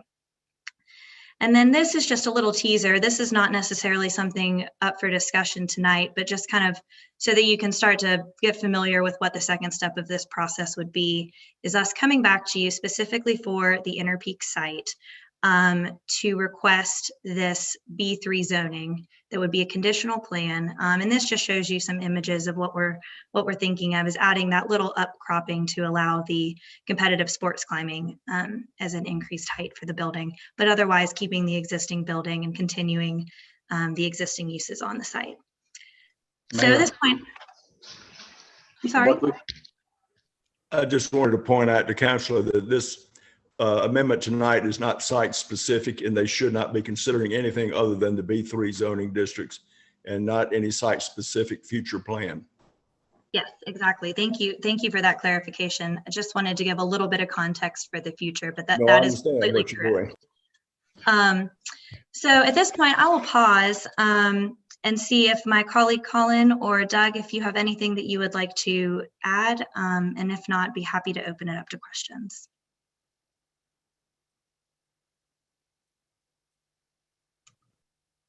Mr. Brown or Mr. Cosby, do you have any comments? Hello. I just want to say thank you for your time and attention. And if you have any questions for me, I'd be happy to answer them. But in terms of the zoning ordinances, I'm no expert. So I suspect that Brittany and Colin will be better suited to answer those. And I think that was a great overview. Obviously, we want you guys to know we want to solve this one way or the other. And so any feedback you have on tailoring this more narrowly, we're open to that. Mr. Cobb, he's got a great business. He really does need, in order to stay competitive, this new sport that has been introduced. He really does need this height in order to function. So happy to work with you all to figure out the best way to get there. Thank you. Are there any questions from the elected board or the planning board for Ms. Lenz or Mr. Cosby or Mr. Brown or Rob? Commissioner Urban. Yeah, so I'll go back to my first comments. I think we may not need to refine this at all, but I think we should look at all the B3 districts and see whether or not we need to contain as a percentage of the floor print a reduction of square footage. It's a third of the floor plan. It's a half of the floor plan, or can it be 1-to-1 of the floor plan? And then the other aspect of it would be, I can envision, having, let's say, an entertainment in a district where there's a lot of recreational activities. Maybe they build these buildings and all these little towers are at the front of the building. So maybe we need to make sure that they're not on the front setback of the building, that they're positioned halfway back or to the back of the building. I'm a visual person, so I'd like to sort of know how the different unintended consequences could come about. But I don't have a problem popping it up. But I guess my question is how much pop-up is necessary? Where is it located at? It goes back to the mayor's comments about tree save area. Everybody puts the tree save in the back of the property or someplace else. What I don't want to see is all the recreational towers are at the front of the buildings, and we've got these things placed right up against the street edge with a big tower sticking up. That's non-congruent without what else is going on. So I just sort of, if you could vet that in some form or fashion, if you have some graphic depictions you can do, that would kind of assuage a lot of my fears. Those are great comments. As Mr. Buckley mentioned, of course, we're crafting the ordinance, but there's a reason we put that little teaser image in there, Mr. Urban, so that you could look at it and we can craft it around that.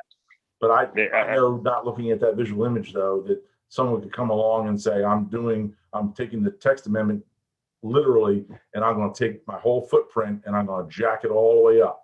And now I just gained an entire floor, and I'm going to have my recreational business, and then I'm going to go out of business 7 years later, and I got this building, it's non-conforming use, blah, blah, blah. And yet it's a monster compared to other buildings in the area. So I just wanted to sort of see how that all shakes out.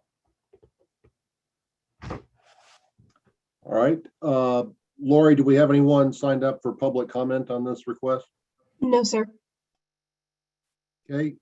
As in our last zoning application, the public will have 24 hours to submit comments by email to matthews@matthewsnc.gov or by calling 708-1222. This application will be heard by the planning board at their April 27th meeting, come back to the town board of commissioners on May 10th. So thank you everyone for the presentations this evening. I'll entertain a motion to reconvene the regular meeting.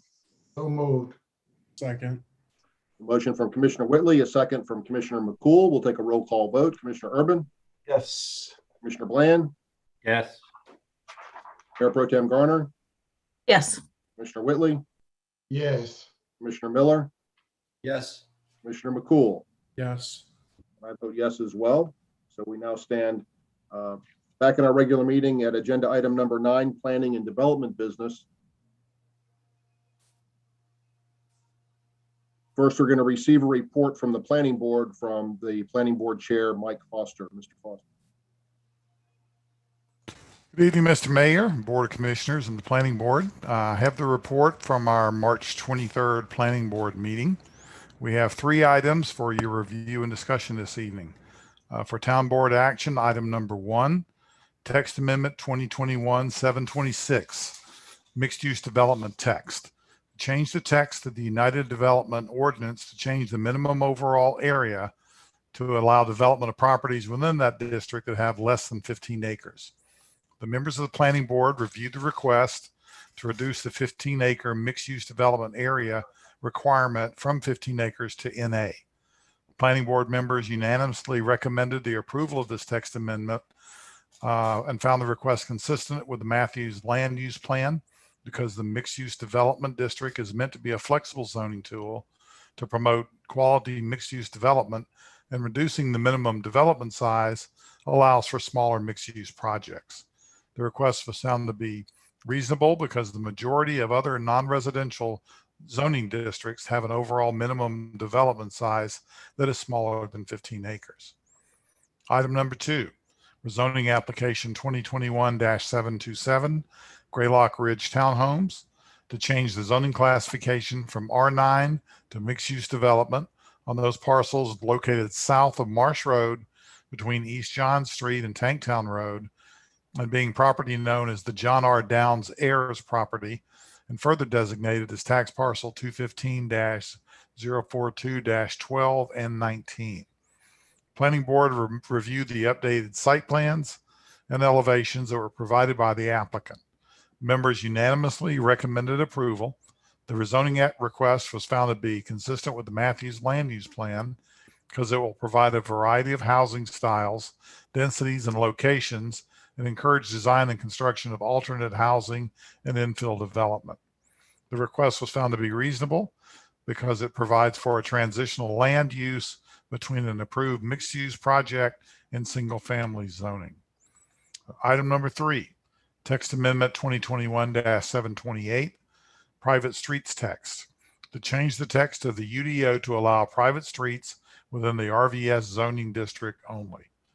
Members voted 5-1 to recommend approval for a text amendment to allow private streets in the RVS zoning district. The text amendment request was found to be consistent with the Matthews Land Use Plan because the RVS conditional zoning district is meant to have flexible design standards to allow for a variety of housing types. Allowing private streets contributes to this flexibility. The request was found to be reasonable because private streets are permitted in other residential zoning districts. One item for information only. Planning Board new member interviews. Vice Chair Natasha Edwards and I are going to begin interviews for additional Planning Board candidates tomorrow night. We have 2 scheduled for tomorrow night and 2 scheduled for Thursday night. And this will allow us to fill the 2 alternate positions that we currently have open, as well as give us a little bit of a look ahead as we have a couple more members coming up for moving on from the Planning Board at the beginning of next year. One personal item, I would like to really thank Natasha Edwards for stepping in on very short notice at this last Planning Board meeting. Due to unforeseen circumstances, I was not able to attend. Natasha took over, did a great job, and I really appreciate her help. Are there any questions? Thank you, Mike. Are there any questions? I've got a quick question. Remind me, how long is the term for a planning board member? I will leave that to Jay because it's, I believe is it 4 years, Jay, or is it 2 years with one reappointment? Yeah, so you can begin as an alternate. Sometimes you fill an unexpired term if there was a vacancy, but typically it's 2 2-year terms. But you can end up serving 5 to 6 years depending upon how you came to the board if you filled an open term. Right. My understanding is we will have 2 additional openings as 2 current members will roll off at the end of this year. And that's in addition to the 2 alternate openings that we have right now. Thank you, Mike. Seeing as there's no questions, we'll go right into the planning and zoning related actions. Number 1, zoning application 2021-728, the private streets text. To change the text of the UDO to allow private streets within the RVS zoning district only. Mr. Will. Thank you, Mr. Mayor. Sorry, Jay, do you have a comment? Yeah, I just wanted to give a brief plug for items B1 and 2. I would ask you to consider both of these text amendments, although they are proposed by applicants, to look at these really entirely separately from the rezoning cases. The private street text, staff feels very strongly that the flexibility to consider public or private streets in the RVS district is very important. And also consider that the RVS district only occurs through a conditional zoning process. So ultimately the board will always have that control to approve public or private streets when new developments are proposed. So that there's still a safeguard there. It just provides flexibility. The same goes for the MUD district. It's hard to anticipate where MUD might be applied or how small the lot size is. But, after research, we've determined or looked at our table of uses. And Rob, I think we have 6 or 8 zoning districts today that are NA on minimum lot size. So it is quite common. The property we discussed at our 6 o'clock meeting, it's 0.73 acres. I think that's a prime MUD zoning potentially. So I think the flexibility just to have NA there and evaluate it on a case-by-case basis is the best scenario from our perspective. Jay, Rob, the floor is yours. All right, great. Thank you. I couldn't have said it better myself. Thank you, Jay. So this is private streets in the RVS zoning district. As Jay mentioned, it is a conditional only zoning district. So anything that is rezoned RVS comes before this board for approval and consideration. Staff does feel that this is an appropriate change and would give us flexibility and another planning tool in our toolbox.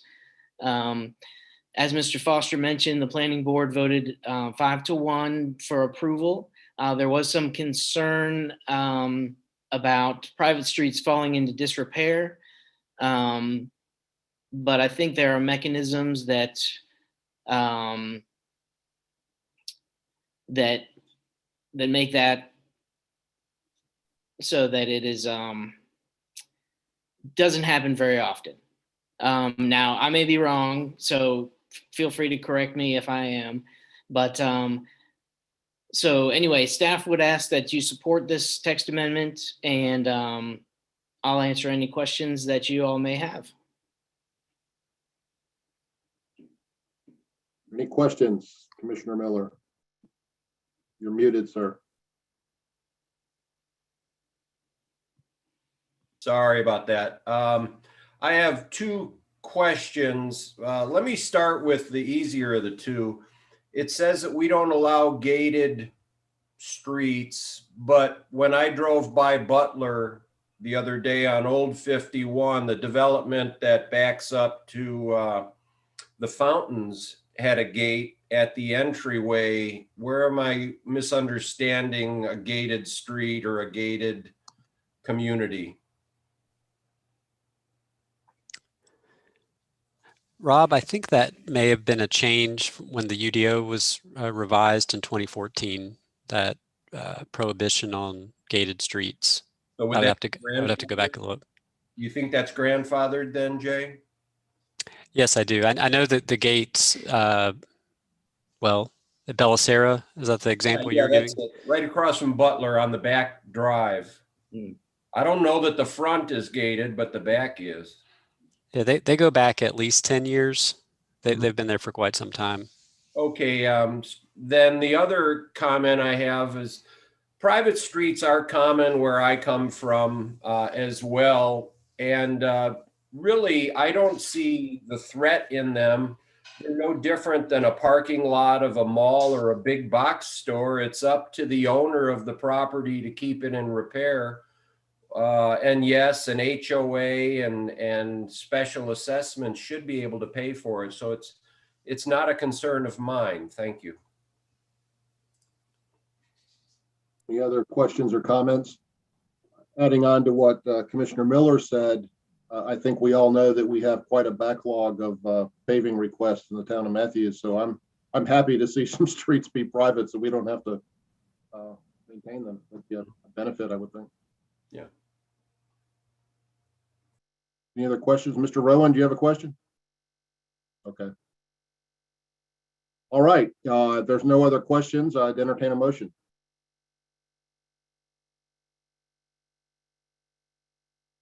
Commissioner Miller.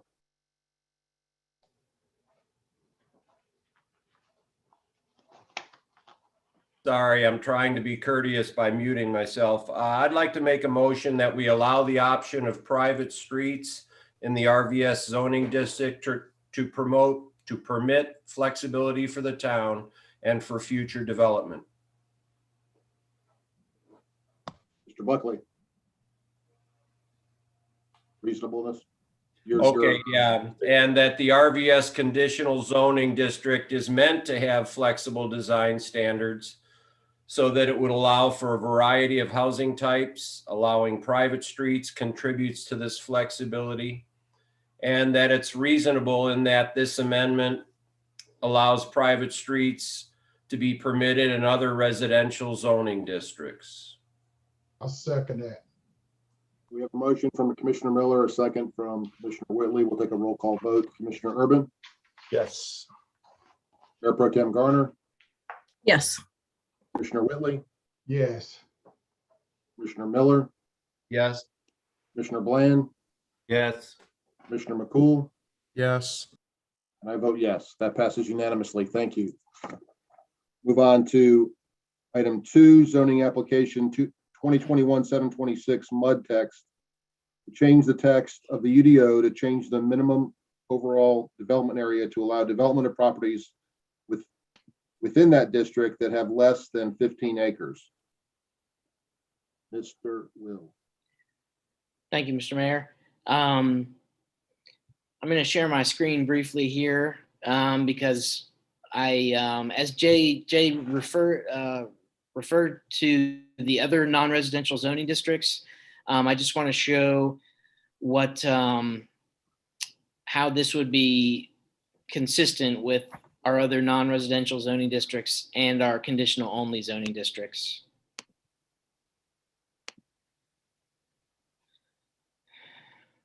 So right now, the MUD district is the highest minimum size, has the highest minimum size of the development per acre, overall development acreage. And so if you can see down here, RI is 2 acres, office is 9,000 square feet, but the rest of our non-residential zoning districts are NA. And I know there was some concern over having a drastic increase, or drastic decrease rather, in from 15 to 0.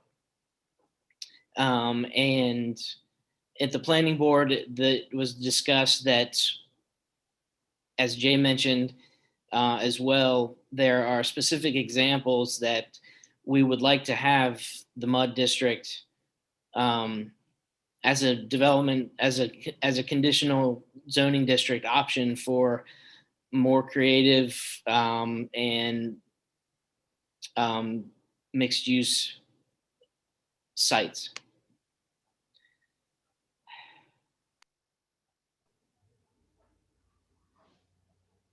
I'll be happy to answer any questions that the board may have at this time.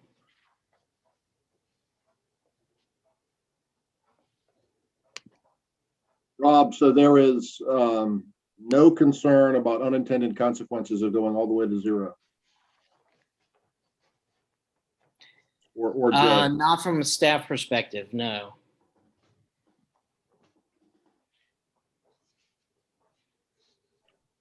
Mr. Miller? Thank you. When the UDO was laid down, it was a long process. I was around. Do we have any hindsight to know why 15 acres was a choice? Was it comparable to other locations or towns our size, or was there any kind of argument why? Yeah, so the original MUD, when it was created, it was Lat Purser drafted it for Wingate Commons down at 485 and John Street. They had a large tract, so they had 30 acres as the minimum size. We later came in and cut that in half. We figured we could open up more property in town to mixed use development, but I guess by the process of just having a minor reduction, maybe going from 30 acres to 0 was too much at the time. So we thought 15's better than 30. So I don't think there was a lot of additional rationale to it. But ultimately, it probably always should have been a much lower number, but it was developer driven when it was written. Okay, thank you. Mhm. Any other comments, questions, or motions?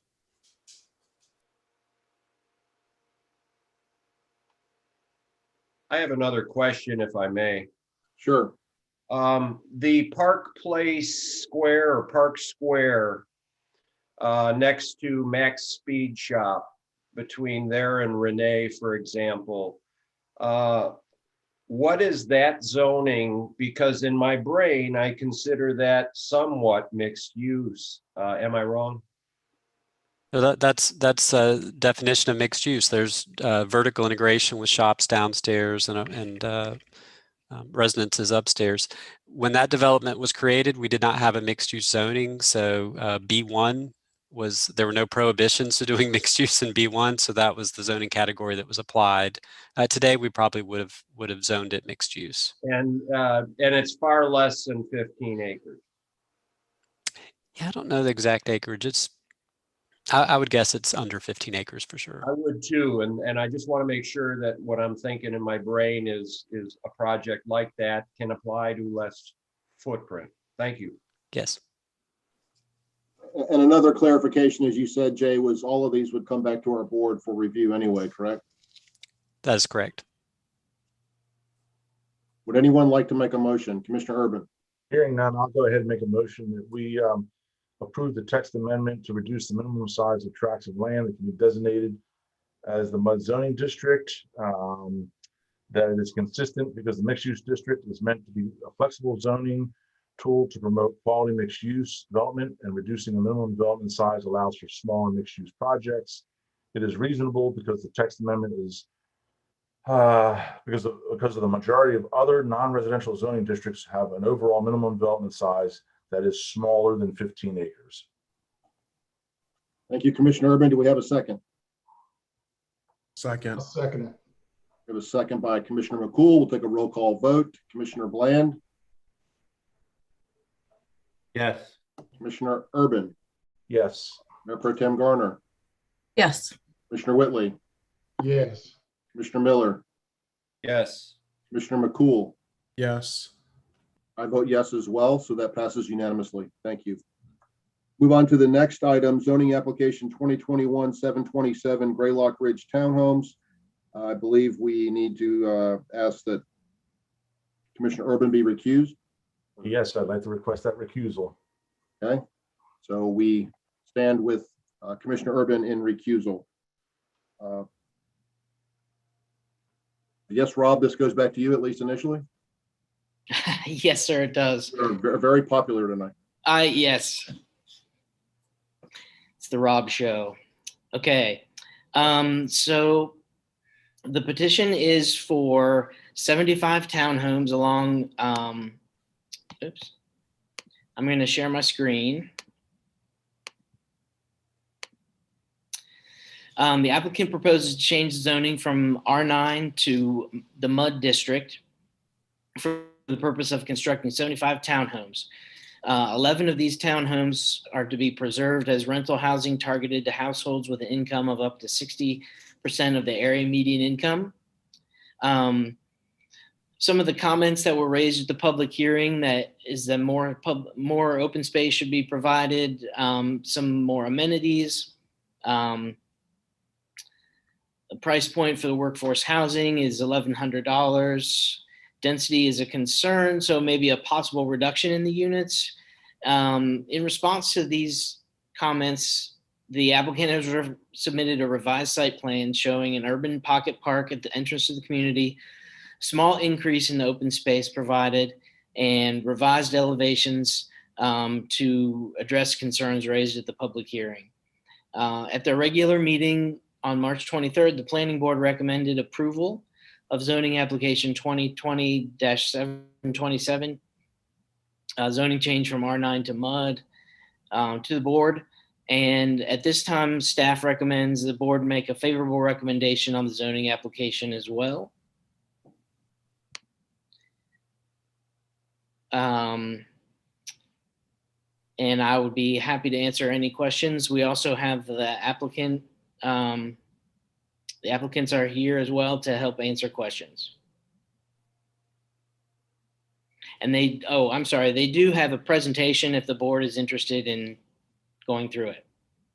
Yes, I would like to see that. Commissioner Ridley, did you have a question for Rob, or do you want to wait until the discussion? No, I wanted to see the presentation. Okay. Ms. Cook?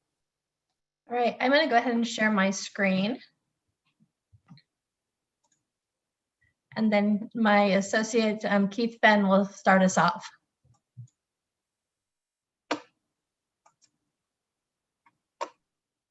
Thanks, Donna. Can you guys see me? I can't see myself. No. No. Huh. Not sure what I'm doing Here's wrong what your here. camera's not on or something.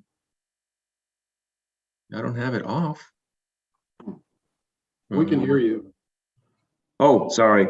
I didn't click on start video. Sorry about that. All right, appreciate it. Thank you very much for your time tonight. And yes, there's nothing really dissimilar from our presentation to the planning board because of the unanimous approval. We wanted to keep things intact.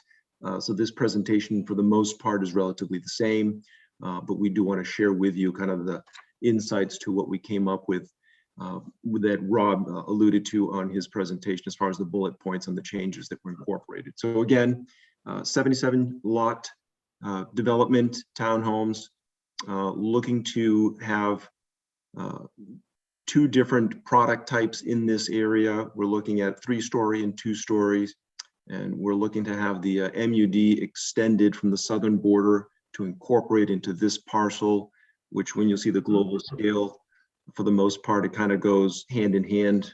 That's kind of a better visual if you could see that, the relationship. It's a great transitional point too. And that road is already dedicated, so that belongs to Matthews. It's a road that's going to be built out through the DOT process and design. So we are subject to their approval on how that cross section of those roads will look like. We have worked with staff and planning board to really provide the look and feel of Matthews and some of the parallel parking in those areas. So we're willing to put it in there, but ultimately it's DOT's decision. So again, we have no qualms about that. Now, as far as the location, obviously proximity to the Matthews Sportsplex, the downtown Matthews, the previous petitioner on that rock climbing wall, they're not going to be too far from here. So that's kind of interesting. I thought that was kind of something as far as the residents here could have options. Access to major thoroughfares goes without saying. You guys know your town very well. The public transportation, the walkability, the context again. So the Wingate Commons, which is just to the south of us, that's a colored rendering. It's not locked in stone. Spoke to LAT recently, and they're looking at making some adjustments internally We are collaborating hand in hand with the relationship of what he's building on his side versus our side, so that we have a nice transition as well, just kind of respecting the commercial component versus the residential and vice versa. The Crestdale neighborhood, obviously to the north, so that also recommended kind of part and parcel to what we're proposing here today for our 7+ acres.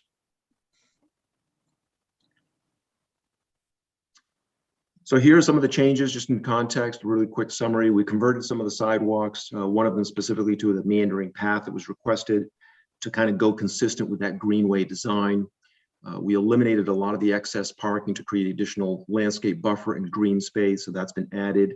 We also made sure in relationship to that parking that we would meet the parking with or without the parallel parking in the DOT road, which is Greylock Ridge Extension. So that way, whether they don't allow it or not, we still have adequate parking. In fact, we're still over by a hair. So it's right alongside the UDO requirements.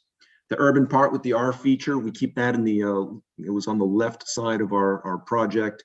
We had a quadrant there that we were originally earmarking for a commercial. We don't get into commercial. We probably would have, sold that or looked at some other options with that. We decided to just turn that into an urban park with an art feature and seating. So it's going to be a nice entryway there. We also designated an area for native plantings and the community wildlife area, and that's on the opposite side of the development. So we'll have a nice balance in terms of green space on both sides. We provide the cross section of the alley to demonstrate that there's no conflicts within the drive aisles. There was a comment about, making sure that the aisles between the units that not only could accommodate the parking at the unit, but you could accommodate the driving by it or through the development. So that's been addressed, and it's been explicitly shown as far as property lines and delineating where people would park. The elevations created a softer palette. You'll see Donna's going to show you some of the elevations. And then as far as the mix of exterior material, we're going to have different mixes. Again, we'll show that on the elevation side. We've added varying porch sizes to give it a visual interest and diversity. We worked with Urban Architecture for a lot of those components. Just trying to make sure, again, we're looking and we got that feel for the Matthews area. We also created a 3D rendering to illustrate how those things would look, just to give you that sense of space, articulation, the porch, and the roof lines.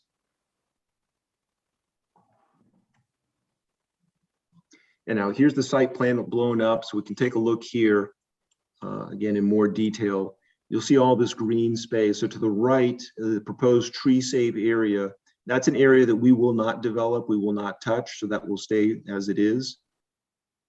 We might have to do some grading just to put that road in as far as the collateral grading, but other than that, really, we wouldn't be touching that. That road will connect to the Lat Purser site down there, Wingate Commons. But to the north of it, that alignment is a conjecture. We have a preliminary plan of what the anticipated connectivity will be, but we're not assured that that's what it will be. So again, can't put the cart before the horse here, but that's kind of what we're anticipating, and we're going to build around that. DOT typically likes even intersections, so we don't anticipate that changing too much. As we move further west on the parcels, you'll see the white circled numbered buildings. Those are our 2-story buildings. Those are dedicated to the affordable housing, which we'll speak to in a moment. We are dedicating 11 units within this entire project to the affordable housing. Again, these are all going to be rentals as far as the affordable housing. That is a direct rental component. The rest of the homes will be for sale retail. There's no intention on our behalf to rent those out. Those will just be for sale units. As you move further west on the parcel, you'll see that 0.2 acres, the open space and urban park that I was referring to earlier. So that's going to be, again, a dedicated spot, nice entry feature, and also kind of like a passive park. To the bottom left-hand corner, we're going to reserve that for future. We're not sure if LAT may or may not need that. We have no intentions of doing anything with that. Again, we're not in the commercial industry. There's no reason to put any homes there. It would be kind of disconnected from the rest of the development. So at this point, we wouldn't be earmarking that for anything specifically. All right. All right, from there, I'm going to take you from the site plan to more of a vertical perspective. This is a perspective if you were to be standing at Greylock Extension and John Street looking into the development. And this perspective gives you a really good idea and feel as to how it would be to walk down the street. You can see the 3-story buildings and how they line up with the 2-story buildings. You get a great feel for the mass and scale of these buildings, as well as an idea of the landscaping that we're proposing, the street trees, as well as the landscaping in front of each home, the different porches on the units, as well as, and then the Greylock Road extension itself with the proposed parallel parking. Next, we'll be looking at home types. This first home type is a 3-story home. As Keith mentioned, this is a for sale retail type of product. This is a 3-bedroom home with 2.5 baths. It's approximately 1,380 square feet. It does include 1-car garage, and there are 64 of these units. The exteriors, what you're looking at is a 3D rendering that we created to better show the proposed elevation. And you can see from this that our exterior materials include fiber cement, board and batten siding, as well as horizontal siding. We've provided some greater variation in the amount of brick on elevations in order to provide more individuality of the units, yet still create that cohesive overall look of the building. We have a variety of window styles and patterns on each unit. There's projections coming out on the units, different roof styles, and dormers. And you can see the rendering does a really good job of showing what that movement or articulation is in the front elevation. You can see, get a better perspective of the porches and how they relate to each unit and how they relate to each other. You can get a really good feel for the stepping or the offsetting of the buildings, of the offsetting and the stepping of each unit within the overall building. And this is a rendering of our 2-story homes. This is also a 3-bedroom home with 2.5 baths. It's approximately 1,280 square feet. It utilizes on-street parking. So parking is available at the rear of the home, as well as some units will have off-street parking as well. And there is 11 units of these, and these would comprise the rental units. These exteriors are also characterized by the fiber cement, board and batten siding, the horizontal siding, varying amounts of brick, window patterns, roof styles, and dormers. Again, other than the number of stories between the 2 units, they're very similar. So more about the affordable housing that we're proposing. The affordable housing will be owned and managed by Dream Key Partners. They're formerly known as the Charlotte-Mecklenburg Housing Partnership. They recently underwent a name change and rebranding of their organization. And it's their mission to build affordable housing for those in need. And they will actually own and manage these 11 units that are going to be targeted to households with up to 60% of the area median income. In this case, the typical rent may be $1,100.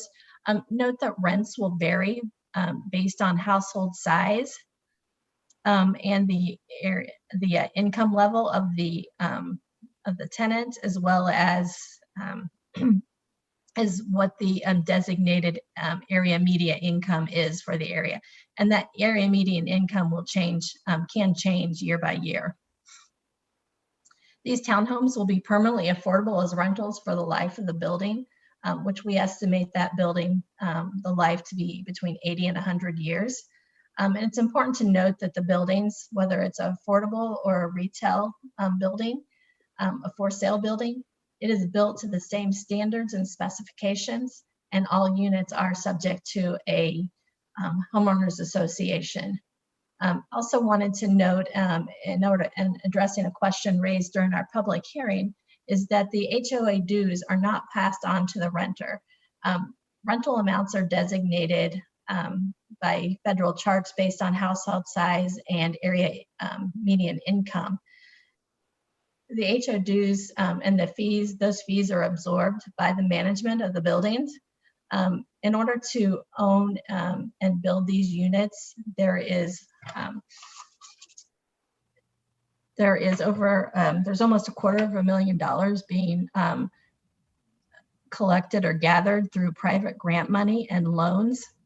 And so that will provide for the overall construction, the purchase of these buildings, and the management. And that's a process that goes on for the life of the building. But it's important to note that these buildings are funded with private grant money and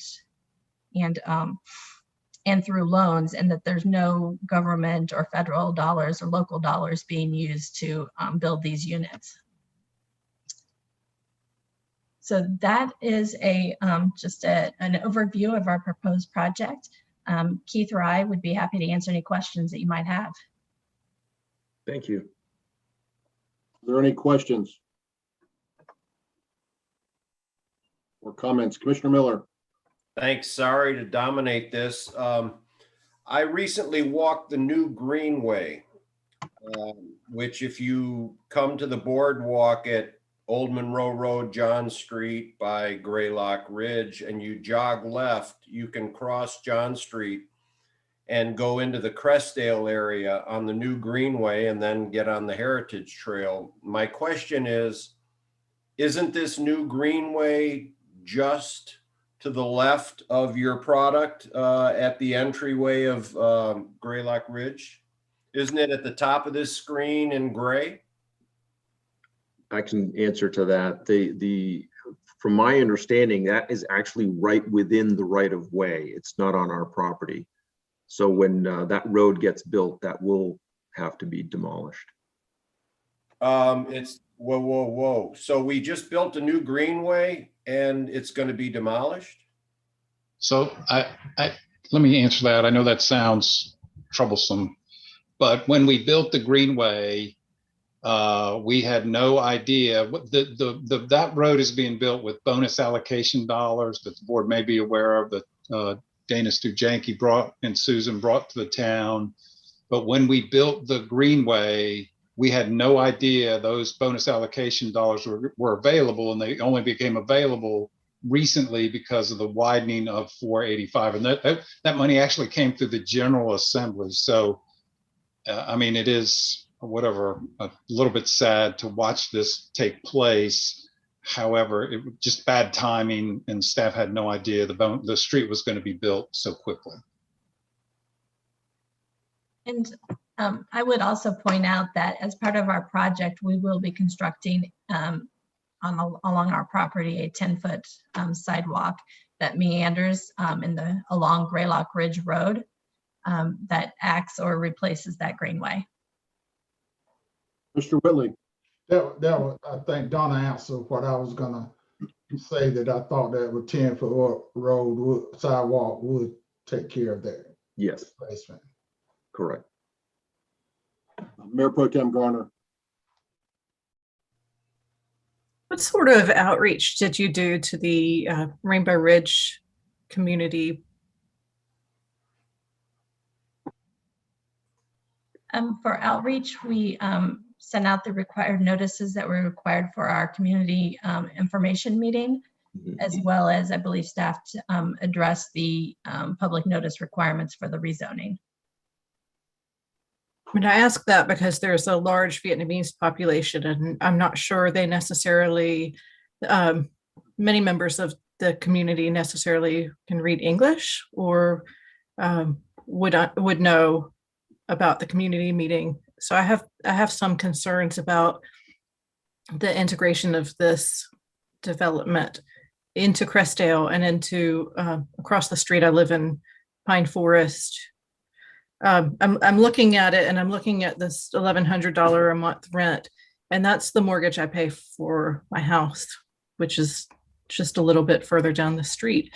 I don't, I think that the need for affordability right now is for the service workers in Matthews. That's, to me, a big issue, is that a lot of our traffic comes from AM and PM commuters coming into town and then driving home because they can't afford to live and work in Matthews.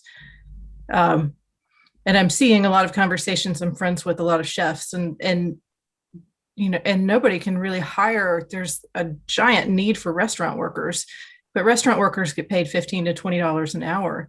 And somebody who makes $30,000 a year can't afford this $1,100 a month rent. So in my mind, I'm having trouble calculating and making sense of $1,100 being considered affordable.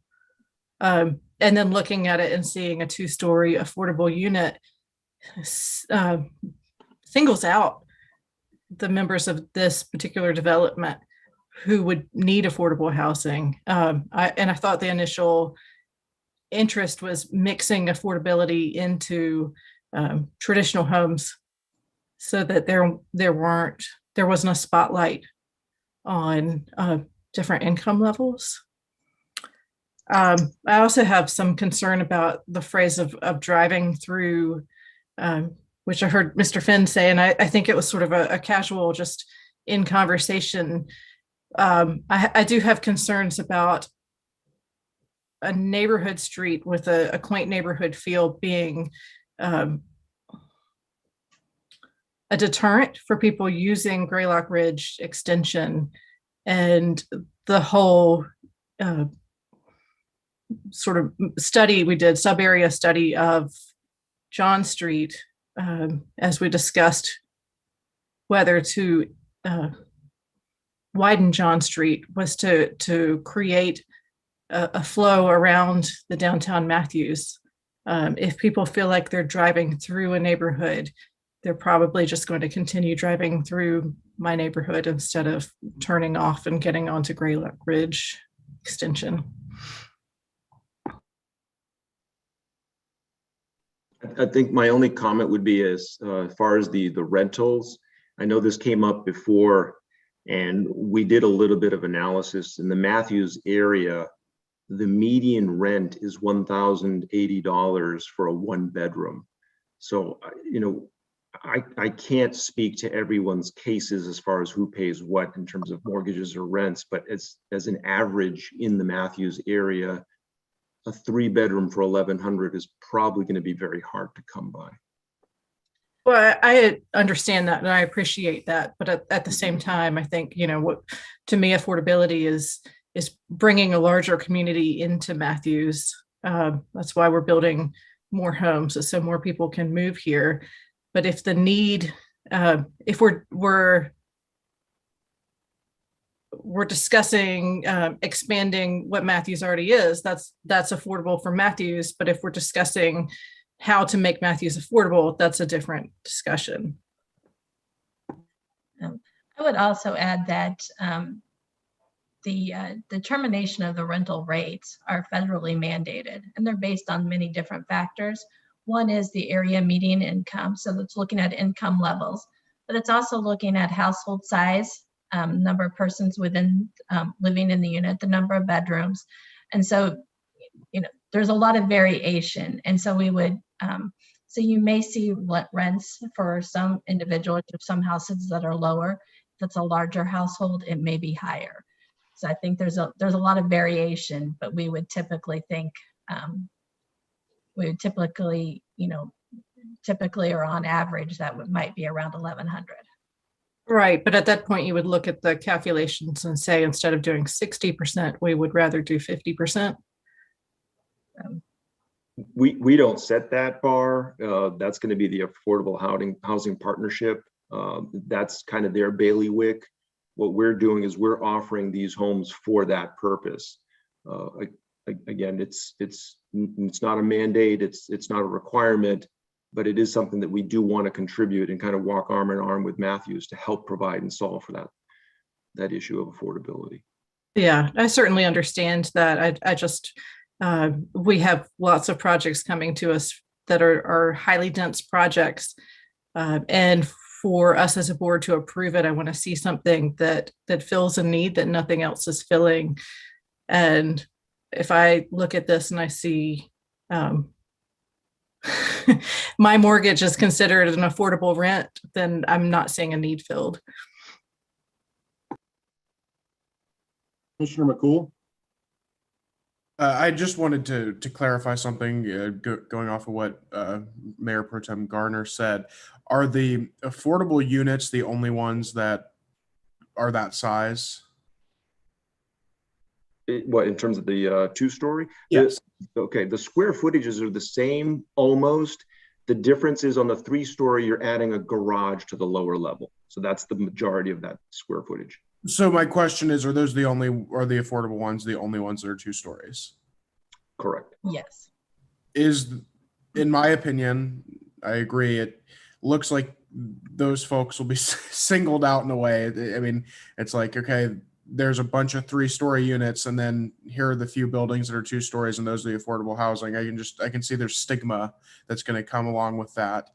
And that makes me a little uncomfortable, to be quite honest.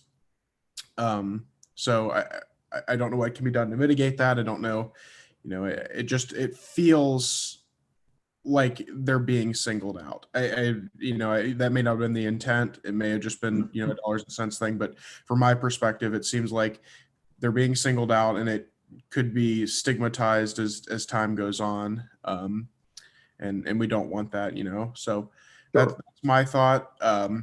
Again, I think it's great that you're trying to bring affordable housing. I've been in the market for housing recently, and I mean, you are bringing a price point that's better than most, but it is still kind of shocking that, like, wow, $1,100 a month is still affordable. I mean, I think I can understand that shock, but I appreciate the effort. I just have a few concerns. That's all. Sure. And if I could speak to that, Commissioner, I appreciate your comments. We actually intentionally did look at that.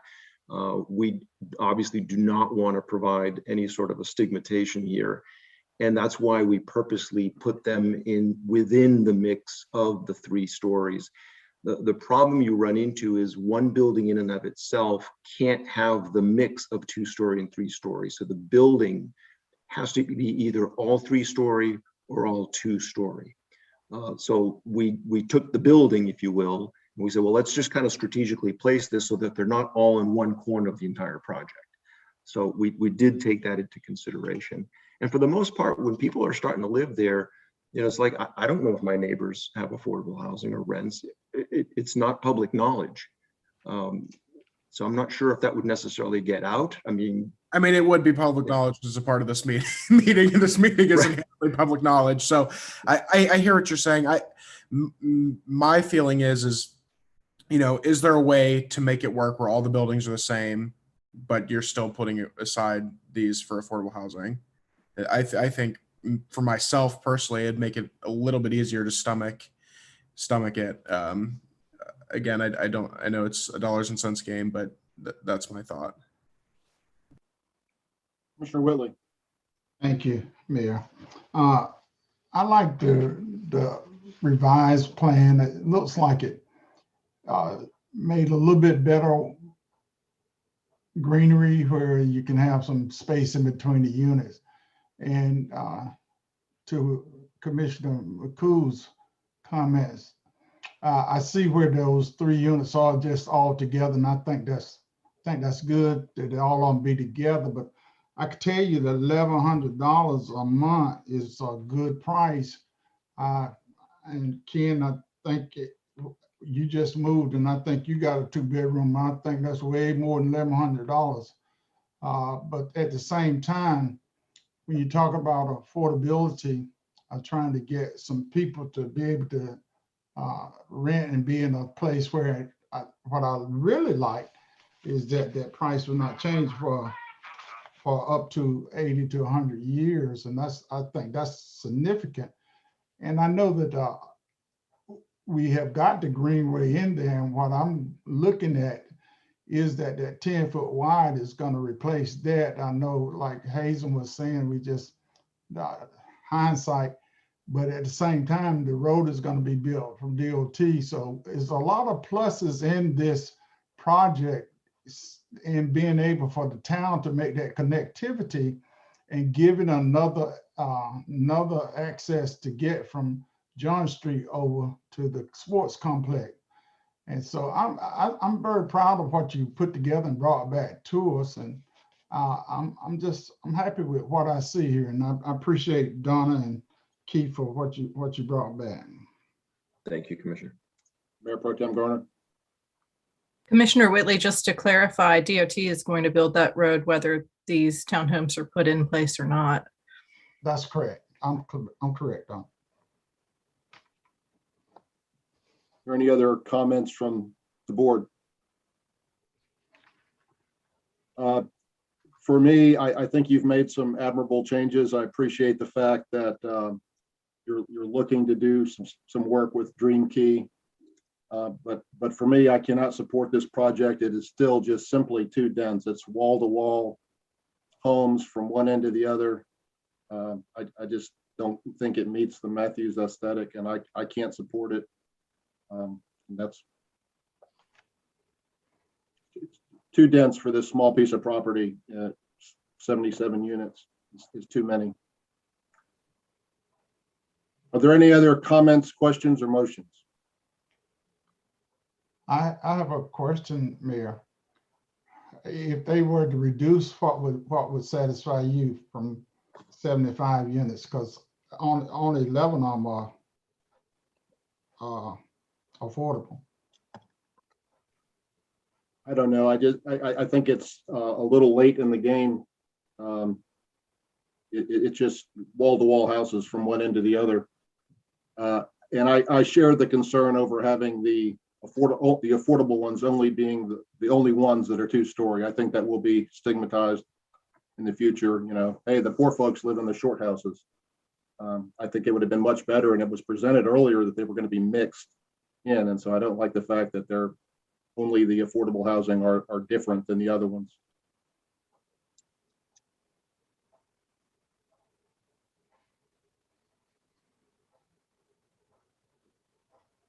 Would anyone care to make a motion, or are there any other questions or comments?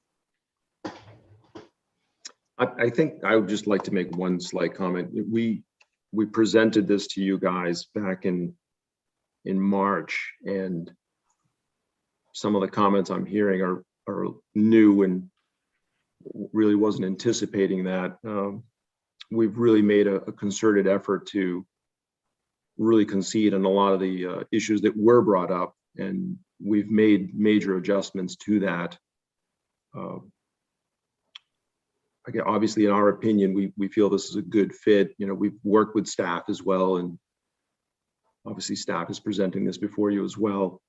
And then we've got a unanimous vote at planning. So, and again, we're coming in as the applicant, right? So we're gonna have a biased view, but we really felt that this was a good opportunity to fit in that space of that 7 acres. It's going to be very challenging to put anything else on a split parcel, because if you look at the parcel itself, the right of way breaks it in half. So whoever takes it and moves with it, it's going to be very challenging to use those strips, because they are narrow strips. And you know, we've made miracles, if you will, on trying to make the traffic flow work, the units work. You know, the affordability component, it was something that was very intentional, and just kind of working shoulder to shoulder on that. We really thought we were coming with a solution here, not looking at that whole stigmatism aspect. We wanted to avoid that at all costs. We felt we provided and presented something that addressed that.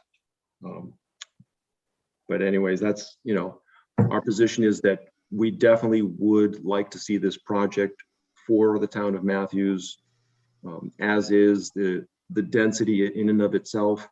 Our concern is, you know, if we were to reduce the density, I'm not sure if we could afford to do the affordable housing, because those are off of our books. Like, we're not making money on those 11 homes. We're offering that up at cost. So, you know, that's off of us. So technically we're asking for 64 homes at the end of the day, you know, for our purposes, if you will. But anyways, I just wanted to kind of let that out there, just let you understand, you know, where we're coming from in our efforts. And I appreciate all the feedback that's been given. And, you know, thank you for the opportunity. Mr. Finn, Commissioner Miller, you have a comment? Yeah, I've walked that greenway and it is beautiful. I've asked about the ribbon cutting and I'm extremely disappointed that we built a greenway where it's going to be torn up and replaced with a sidewalk and an urban development, but I'll get off of that and I will support affordable housing and I will support the planning board in that they recommend that we make a favorable recommendation, a zoning application 2020-727 to change the zoning from R9 to MUD. So I will make that motion to change zoning from R9 to MUD on that petition. Thank you, Commissioner Miller. We have a motion. Reasonable. Yeah. And I haven't got a second yet. but you still need to make that in the initial motion. All right, I'm sorry. In that it's consistent with the land use plan because it will provide a variety of housing styles to include affordable. The density will make that available and the location encourage design and construction of alternative style housing and infill development. And that it's reasonable in that it provides for a transitional land use between an approved mixed use project and single family zoning. I'll second that. Okay, we have a motion from Commissioner Miller, a second from Commissioner Whitley. Is there any discussion? Commissioner McCool? I have a question. I don't know, Charlie told me to stop if I'm saying, but is asking the applicant, is there a way to make those affordable units the same as the rest and come to us in 2 weeks or 4 weeks with that revised to your plan? You can ask the question. That's my question. Yeah, you can ask the applicant. Yeah. Mr. Fenn, do you have a response to that, sir? I can respond. I don't want to break protocol. Go ahead, sir. Okay. Yeah, I'll be honest with you. We're trying to keep it inexpensive in order to make the affordability component. By us changing the size of the building, it changes the cost.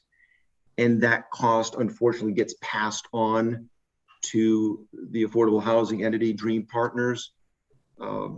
And right now, you guys are probably witnessing it and seeing it. The commodities are going through the roof, you know, lumber, et cetera. So just to keep it in check, it was the best solution for this application. That's the only reason we did that. All right, okay, thank you. Sure. Are there any other comments or questions before I call for the vote? All right, we'll call the vote. Mayor Pro Tem Garner. I do not support, I will vote no, because I do not support this level of density for the Greylock Ridge extension. Commissioner Whitley. I'll support it, yes. Commissioner McCool. No. Commissioner Miller. Yes. Commissioner Bland. Yes. And I vote no. So I believe that does not pass 3-3. Is that correct, Charlie? That's correct. Okay. Thank you. May I ask a question? Sure. What is the reapplication process in terms of timeline? Mr. Camp, would you address that, please? It's typically 1 year from the date of denial. However, if the project is significantly different or changed, you can apply for a waiver of that time frame. Okay, thank you. You're welcome. And the waiver would recommendation would come from the planning board. Correct. Thank you, Charlie.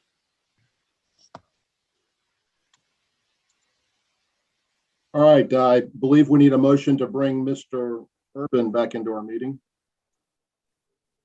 So moved. Second. Okay, we'll call for the vote. Mayor Pro Tem Garner, Yes. Commissioner Miller, Yes. Mr. Bland. Yeah. Excuse me, Mayor. This doesn't require a vote. He was recused, excused. Okay. Welcome back, Commissioner Urban. I'll now take a motion to, we don't need to do that. Let's move on, right, to our consent agenda, item 10. I'll make a motion that we approve consent agenda item 10A through 10F. We have a second. Second. Okay, we have a motion by Commissioner Miller, a second by, who was that, Commissioner McCool? Bland. Bland. I'm sorry, Commissioner Bland. Okay, I'll call for the vote. Mayor Pro Tem Garner, Yes. Commissioner Whitley, Yes. Commissioner McCool, Yes. Commissioner Miller, Yes. Commissioner Bland, Yes. Commissioner Urban. Yes. Okay, thank you. That passes. I vote yes as well. Passes unanimously. We go on to unfinished business. 11A, consider resolution supporting the Link Silver Line locally preferred alternative. I believe Dana Stujenki is going to present this. Hello, Dana. Yes. Yes, can everyone hear me? Mm-hmm. Okay, and I believe we're letting in the room. I see Jenna Nichols as well as Andy Mock with CATS to help me present this item. Jay, could you pull up the memo for me? Okay. So I'm just going to recap from the memo how we've gotten here tonight, starting off with just letting you know, reminding you that we started this process March 8th of this year. We came to you at a 5:30 meeting. And then on March 22nd, we came back to discuss a resolution. You guys had some questions. We wanted to follow up with CAT staff. And so we're here again this April 12th to discuss this matter one more time. And so what I want to bring to your attention is the two main points that you, the board members, were most concerned about for the resolution for supporting the CAT Silver Line refined locally preferred alternative, the LPA. Those two main concerns were shifting from center running concept to side running concept on Monroe Road. That was one of the points that you, the board members, brought up. And as we told you all, at that meeting, as well as we sort of restated, we wanted to clarify that in this process, we are selecting a corridor like Monroe Road versus CSX or Matthew Street versus Novak Campus. We're not getting into the engineering part of this discussion yet because we just don't have enough information to make a recommendation to the board at this time. One of the things that CATS plans to do, so CAT staff, they're doing this very involved public engagement, and there's 26 miles of corridor that they're working with. And during the summer months, they're going back to public to discuss these issues, lots of issues, as well as this issue in Matthews in terms of side running versus center running. So we did, for the resolutions purposes, did create a line on the resolution that you have in front of you that, town staff does not have enough information. And basically it says that the resolution only addresses to only address support for the corridor, not specific location of the rail or stations within the corridor. A statement was added in the resolution that the location of the light rail within the corridor is a point of further coordination by the staff and update to the board. So that's basically in the resolution, and we'll get to that in one moment. The other point we wanted just to make sure you all understood that we did follow through, and CAT staff did follow through, is there was some concern about contacting different property owners and Monroe Road, so particularly on Monroe Road, and those two basically the two groups that you wanted us to contact, or I should say CATS to contact, was Daniel Levine and, his being a large property owner, as well as Taft Development, which is the address, which is the apartment complex on Monroe Boulevard. Andy Mock has a good working relationship with Daniel Levine because he does own parcels along the Silver Line and Blue Line. So he was able to reach out to him shortly after our the past meeting and had a discussion with him. He's in full support of the Silver Line. And he also said that he prefers side running, was his comment. And he was willing to speak to any commissioner or staff who had questions about light rail and his experiences with light rail. In addition, Jay Camp spoke with some senior leadership at Taft Development. Andy Mock doesn't know that group as well as he knows Mr. Levine.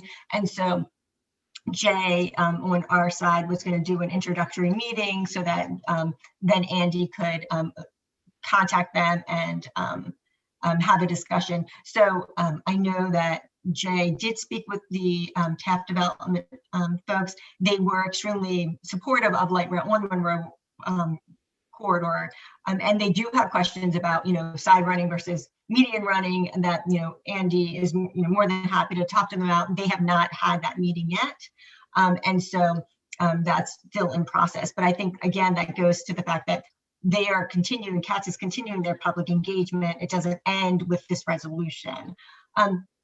So I would like to, let's see, is there any other, I do want to remind you all that, staff is participating in several Silver Line team meetings. I know personally I'm involved in project management teams. There's 3 studies going on. There is a Silver Line design study, which is, Andy and Jenna are heading. There's the rail trail through CATS that we're working towards, creating a rail trail alignment, as well as the transit-oriented development study. And so, just so you all are reassured that we have lots of touches and input into this process. And by no means is this resolution one and done.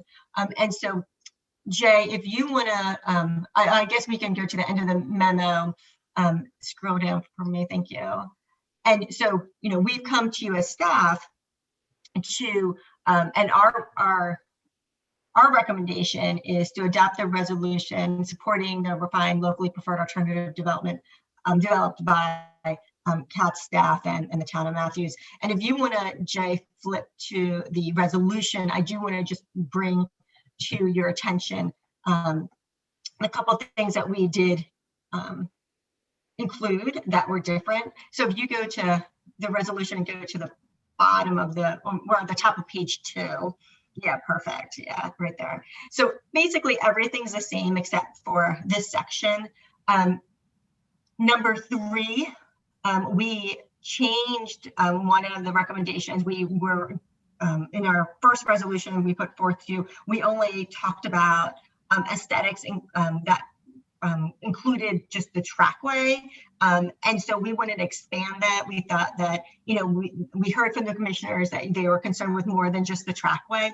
And so it's aesthetics of the alignment, including trackway, walls, station, bridges, and other system elements. So those system elements can include murals on, utility boxes and things like that. So we wanted to make sure that we were much more inclusive with that statement.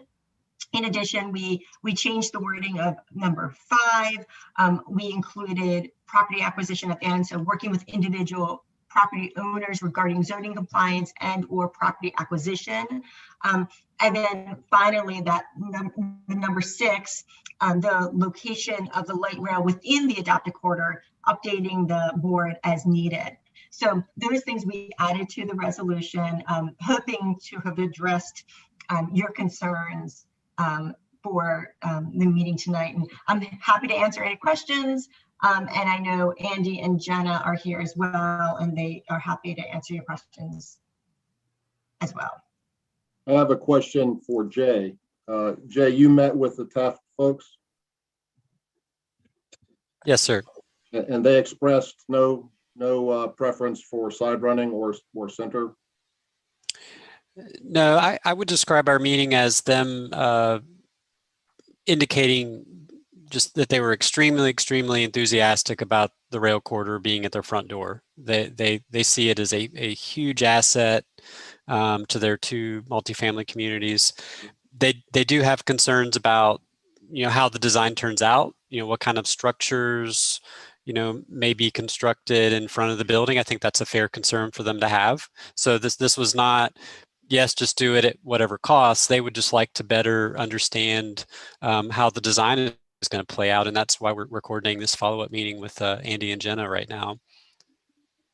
So it was not, I guess what I'm saying is it was not a no strings attached endorsement. They want to know more, but in general, they absolutely prefer the Monroe Road corridor as opposed to CSX. Are there any questions?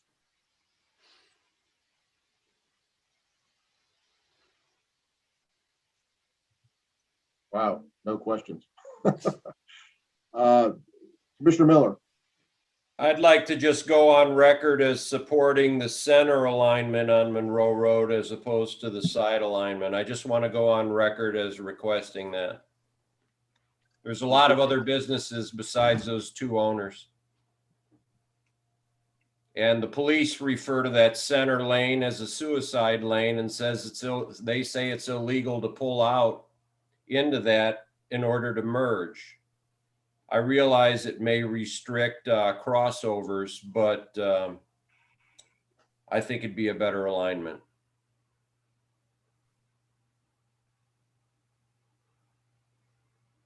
Are there any other comments, questions? Mayor Pro Tem Garner. I just think at this point, it's no surprise that this is our, that we're voting on this as the locally preferred alternative. I think that the choices that were given throughout the process and what was set up, many years ago has put us in a place where there probably aren't any questions about why this is the preference for the town.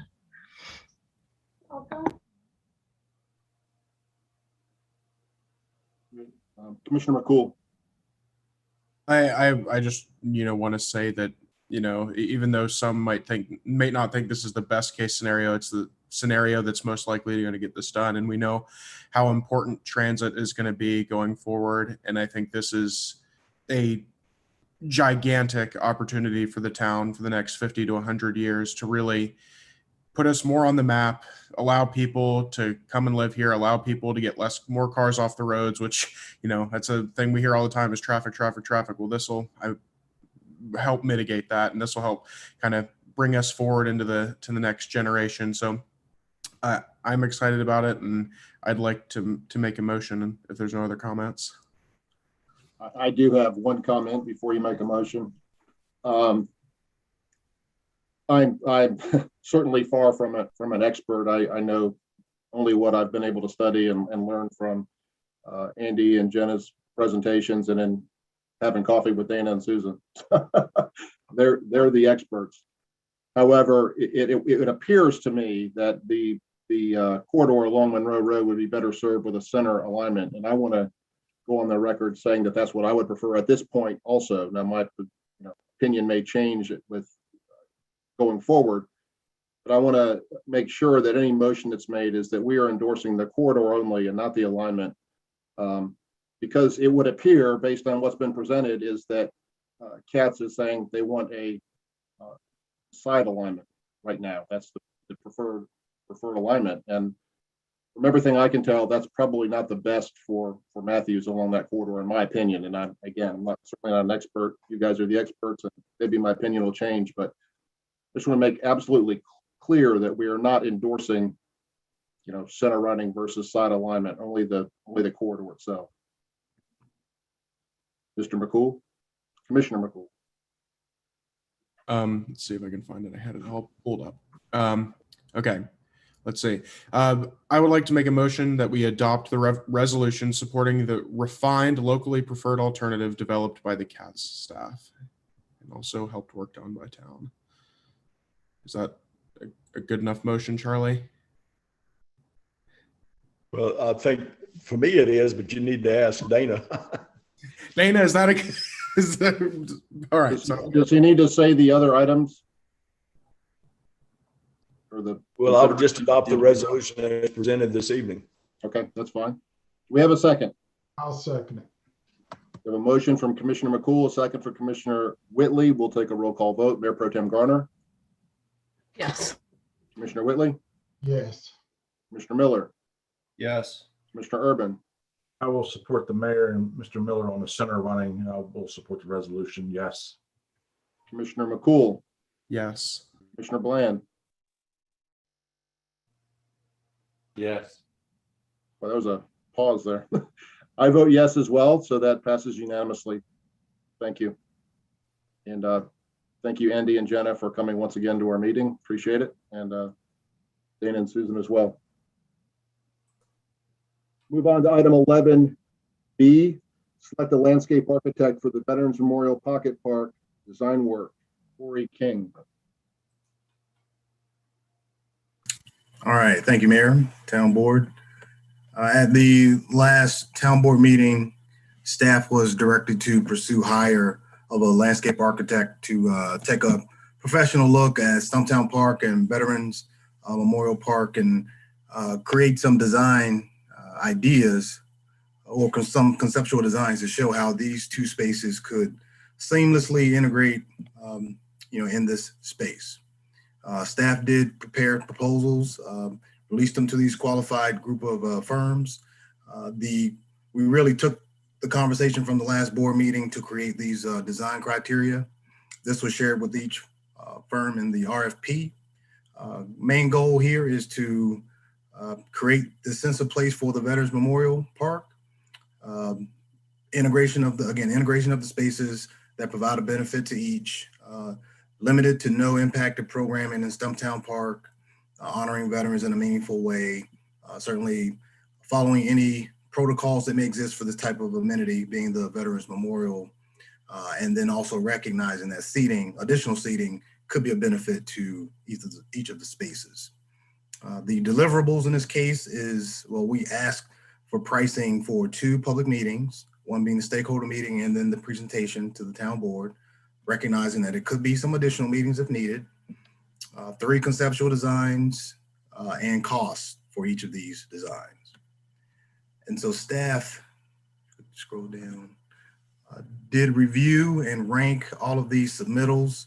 There were 4 firms that produced proposals for us. Staff ranked these according to the criteria being quality and responsiveness of the proposal, experience designing and planning these type park projects. And we did exempt this project in the previous meeting also from the general statute that ultimately limits our ability to use cost. And by exemption, we were able to ask for the upfront costs for this design work. And as you see the results here, Stewart Engineering scored the highest, and just so happened that they were also the lowest cost. Again, a large range of experience. Each of these firms, could have done a great job, but again, Stewart jumped off the page as the best firm to hire for this project. Some of you may be aware, Stewart is very familiar with Stumptown Park. They've done a lot of work with us in the past, creating the built out version of Stumptown Park, if you will, showing the entire block, also some other conceptual design work.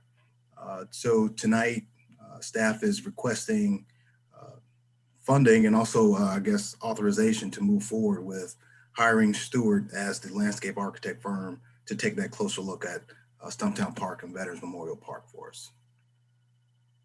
Thank you, Corey. Are there any questions, comments, or motions?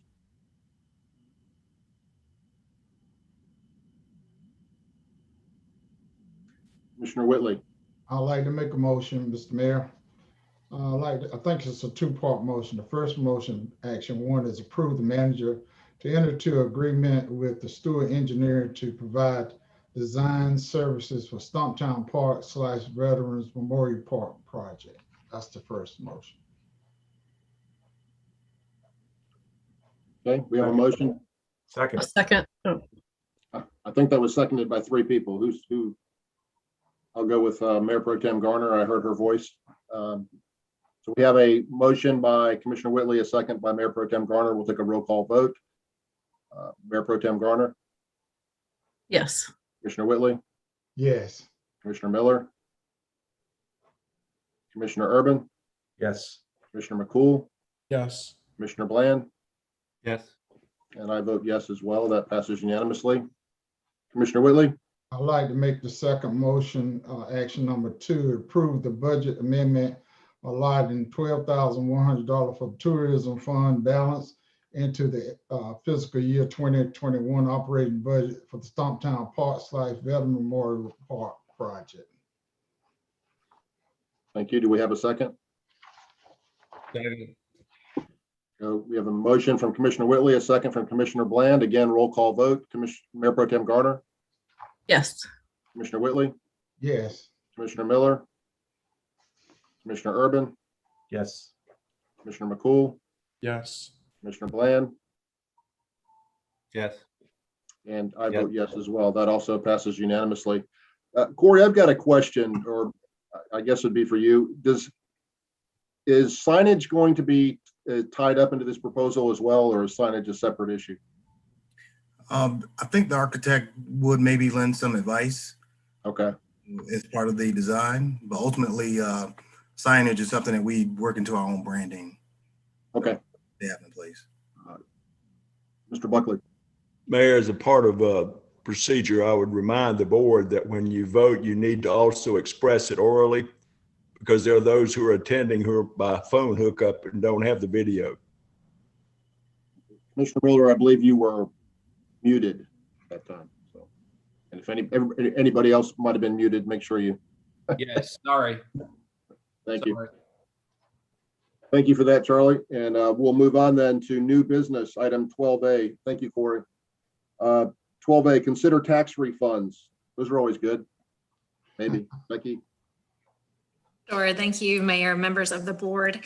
What we have in front of you tonight is really some cleanup that we are looking to do related to some historic tax refunds that have either been issued by the town previously or should have been issued by the town over the last couple of years. And over the last few years, we've had some turnover with staff.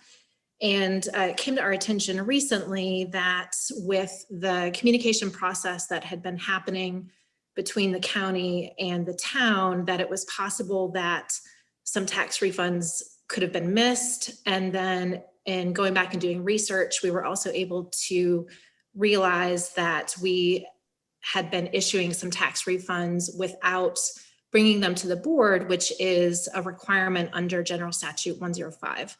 So we did a complete audit of all of the tax refunds that the county had record of that should have been issued dating back to 2017.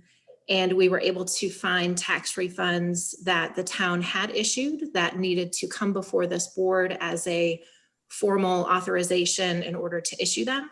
And then we did also find a few tax refunds that should have been issued that were outstanding that we owe back to some of our taxpayers. So we have provided a list of the 2 separate types of issues that we've got in front of us. And so what we're looking for the board tonight is to essentially retroactively authorize the tax repayments that we had made to bring us into compliance with the state statute, and then also issue authorization for a couple of outstanding tax refunds. We've had any interest recalculated by the county to make sure that all of that was exactly where it needed to be. And so that total of outstanding tax refunds is $11,999.50. So happy to answer any questions, but that is the request in front of the board tonight. All right, do we have any questions about a motion? I have a question for Becky. So Becky, my understanding is the money's already been given. You just want us to catch up to where we are. Is that right? Yeah, so the vast majority of these refunds, They are issued or they're authorized by the county for a variety of reasons. In most cases, it has to do when somebody is disputing the tax valuation of their property. They file an appeal with the county, they go through a process. And if the county finds in their favor, they'll make an adjustment. The county issues the refund for the county portion of the taxes, and then they send authorization to the town for the town's portion of the taxes that they are owed back. So the vast majority, the $265,489.93, that's already been completely paid. This action just brings us into compliance with the state code that says that the town board needs to bless those payments or authorize those payments. The only thing that we have outstanding is about $12,000 in payments that we have to send out. Thank you. Mr. Mayor, with that being said, I'd like to make a motion that we authorize payment of tax refunds with interest from tax refund and the amount of $265,000, $489.93, and also coming of $11,999.50. Okay, we have a motion. Do we have a second? Second. Second. Motion by Commissioner Whitley, second by Commissioner McCool. We'll take a roll call vote. Commissioner Whitley? Yes. Commissioner Miller? Yes. Commissioner Urban? Yes. Commissioner McCool? Yes. Commissioner Bland? Yes. Mayor Pro Tem Garner? Yes. And I vote yes as well. So that passes unanimously. Thank you. Thank you. Move on to item 12B, consider board appointment for Matthews Committee on Education. I do have a question, and I don't know who this would go to. Maybe you, Hazen. I was speaking with Commissioner Miller this evening, and he told me that his role on this board was non-voting. Why is that? I'm not, Becky, I'm not that familiar with the bylaws. Are you? That was how the bylaws were written. Are elected members of all of our other boards, don't they vote on all of them? I know they do on EDAC. It's the discretion of the town board. If y'all want to make folks voting members, that's y'all's. I vote on the chamber. It just seems kind of odd that I didn't know that. I didn't realize that Commissioner Miller didn't have a vote. Commissioner Miller. Thank you. Yeah, Becky and I are both on that. We provide guidance, insight, direction, whatever other adverb you want to use, but we don't set the agenda and we don't vote or steer direction. So I think we have redundant roles in many ways. And whoever replaces me, I would like to urge the bylaws to be considered to be rewritten so that new member could vote and provide more input. But could I ask Becky, could you take that before them and see if they would consider, I guess it'd be at the pleasure of the group ultimately, but I would like to see our elected leader have a vote. So I wrote out, Commissioner Whitley? Becky, do you vote? Do not. I take assignments. Yeah, and I think it's appropriate that a staff member not vote, but I think our elected person probably should. So I sent an email to everyone asking who would be interested in taking Commissioner Miller's spot. And Jeff, we thank you for your multi-year term that you spent on this committee. And Commissioner McCool has volunteered to fulfill this obligation. And I think that's a good idea. I told him he's the most recent one of us to have been in school, I think, so or certainly in our public schools. So I would entertain someone making a motion for us to accept Commissioner McCool as I'll make that motion that Commissioner Ken McCool replace Jeff Miller on the Matthews Committee on Education. Thank you, Jeff. Do we have a second? I'll second that. Second. All right, so we have a motion from Commissioner Miller, a second by Mayor Pro Tem Garner. We'll take a roll call vote. Commissioner Whitley? Yes. Commissioner Miller? Yes. Commissioner Urban? Yes. Commissioner McCool, Yes. voted for yourself. Mayor Pro Tem Garner, Yes. Commissioner Bland, Yes.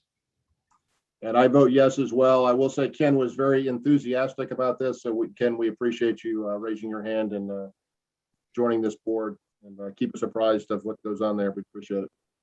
I look forward to it. Thank you, guys. All right, we will move on to consider board response to upcoming proposed legislation. The first is Senate Bill 349, House Bill 401, elimination of zoning controls. Mr. Camp. Thank you, Mr. Mayor. Just a little bit of background before I roll into this, and just as a reminder, and maybe for those of you all who haven't been on the board that long, over the past decade, there's been a constant and I would say methodical attempt to remove local control from municipalities statewide. This has manifested itself in different ways. Several years ago, local communities were prohibited from having design restrictions on single family residential or any sort of residential developments within their communities.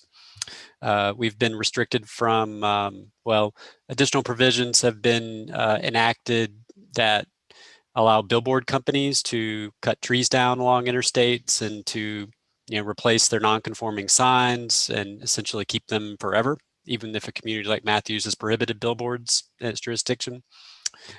We've had removal of, or at least proposals to limit water quality initiatives that local communities may enact to improve their water quality.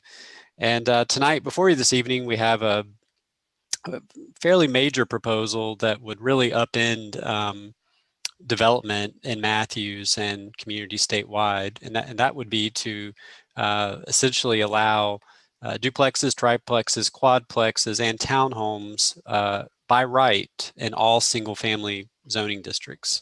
So if you take the conversation you're seeing just across the border in Charlotte about their new comp plan, where they're proposing to add so-called gentle density in certain parts of the city of Charlotte. For instance, quadplexes would only be allowed, as I understand it, on collector or arterial roads. This bill would eliminate communities' ability to have any regulations whatsoever. So all development, as you see, and I have it noted, you're welcome. If you haven't looked at this yet, I've highlighted, this is a 12-page bill, and I've highlighted the pertinent points here. Essentially, it changes the definition of a single-family dwelling in the building code so that it means all of these styles of housing. As I read the bill, there is no reference to density. It's performance-based. So if you meet the setback requirements for a single-family home, you may also be able to build 5 or 6 townhomes in that same footprint without any regulation. As you can understand, this is going to have dramatic impacts on development, again, in Matthews and statewide. I think as a professional planner, you're going to see really an explosion of sprawl throughout the state, and really a handicap for the town to be able to do proper land use planning. So it's a bill that I would strongly urge you all to write a letter or adopt a resolution against, based on the lack of our ability to do proper land use planning in our community. And I will add, as a town that is really approaching build out, the major impacts are not going to be to Matthews. It's the communities near us and in the areas of our state that have a lot of raw available land for development. Those are the places they're going to see the huge growth impacts from this with very little regulation in place. So I hate to kind of end the meeting on a very somber note. Well, I know we have one more item to discuss, but this is an alarming bill, and it does have bipartisan support. But I'm happy to take any questions you have. And again, it's highlighted here if you want to go back and read through it if you haven't already.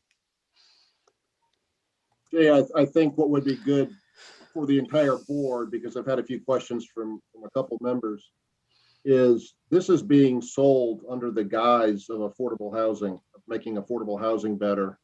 And it's pretty scary because it does have broad support on both sides of the aisle, which is it's a little scary. This could actually pass, and I think it would be terrible for a lot of communities, including ours. Can you address this? This does not eliminate our ability to provide affordable housing in any way, correct?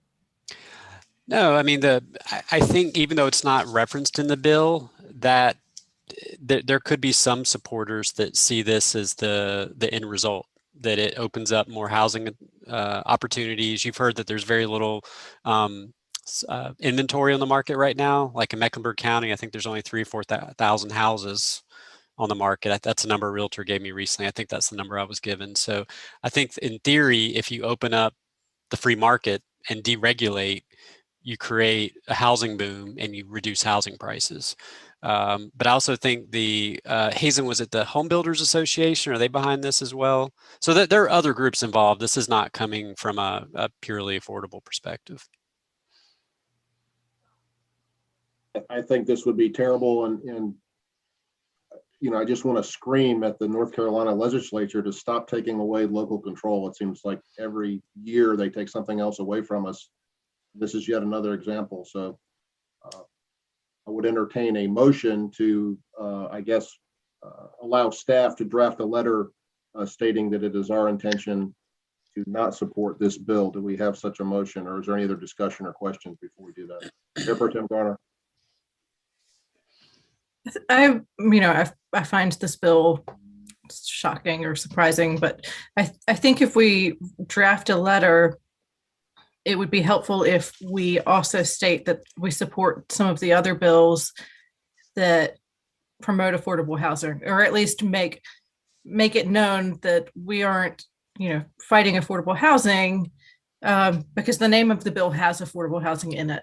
So it could be perceived that we don't want that here, but somehow state that there are other, mechanisms in place that we would prefer that would encourage affordable housing to be built in Matthews.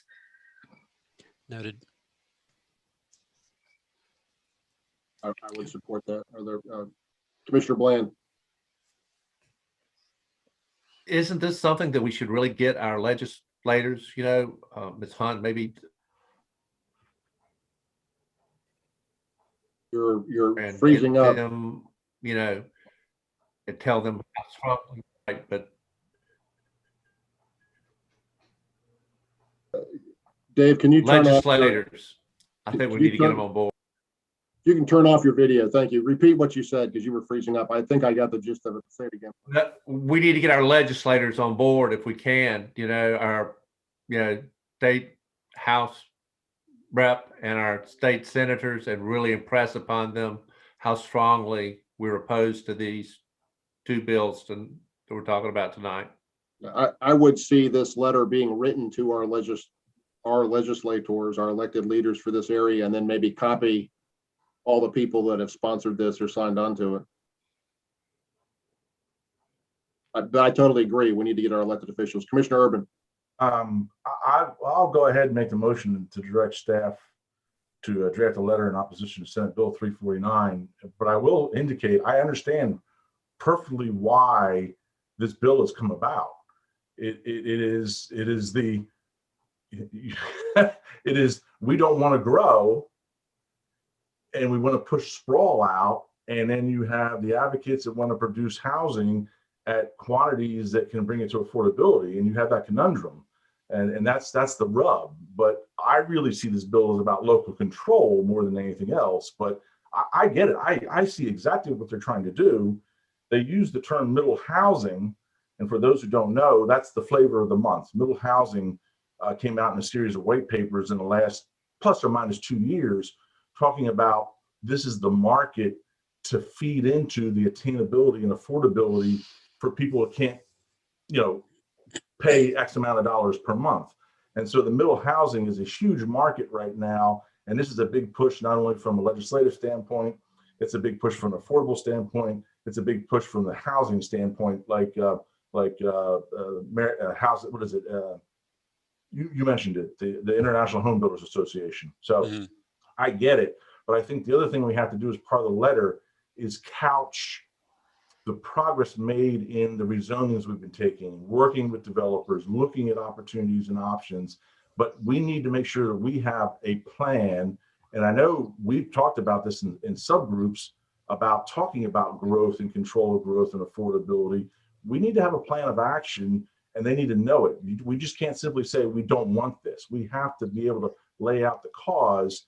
And it was hard during the aesthetics bill. I remember running up to Raleigh on the aesthetics bill, and we just didn't have enough primer in the ammunition to make it fly. And this time, I think if we can get ahead of this, we also probably need to be talking to our brethren, Pineville, Huntersville, Mooresville, and get together in mass to really put this puppy to rest if we can.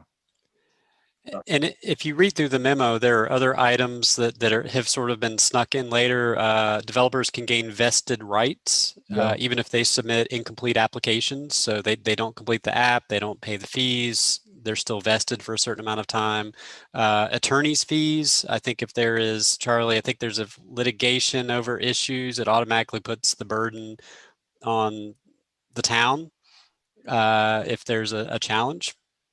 And I will note, and I'll let this go in a moment, but other fast-growing, Sun Belt southern states like Florida and South Carolina, they allow impact fees. It's a way for local communities to address rapid growth and to tell communities we're going to force rapid growth at you, and we're also not we're not going to give you the tools to address it. It's an additional slap in the face to not allow us to address it in any other manner. So I agree. And it's the perfect storm, because when do you have the planning folks in concert with the home building folks, in concert with the affordability of folks? It's the perfect storm for them. It's an opportunity that my enemy is my enemy, kind of, so to speak, but they have a common goal, and it benefits the three from that aspect of it, and leaves us out hanging out to dry. Mm-hmm. Some valid points there, Commissioner Urban, and I think they kind of blend a little bit with what Mayor Pro Tem Garner said, with saying that we're not against affordable housing and we have other means to get there. But this is akin to me to wiping the gnat on the baby's head away with a sledgehammer. I mean, it's just way overkill. Little huge overreach, and this has got to stop. It's just getting to the point of ridiculousness. Commissioner Whitley. Thank you, Mayor.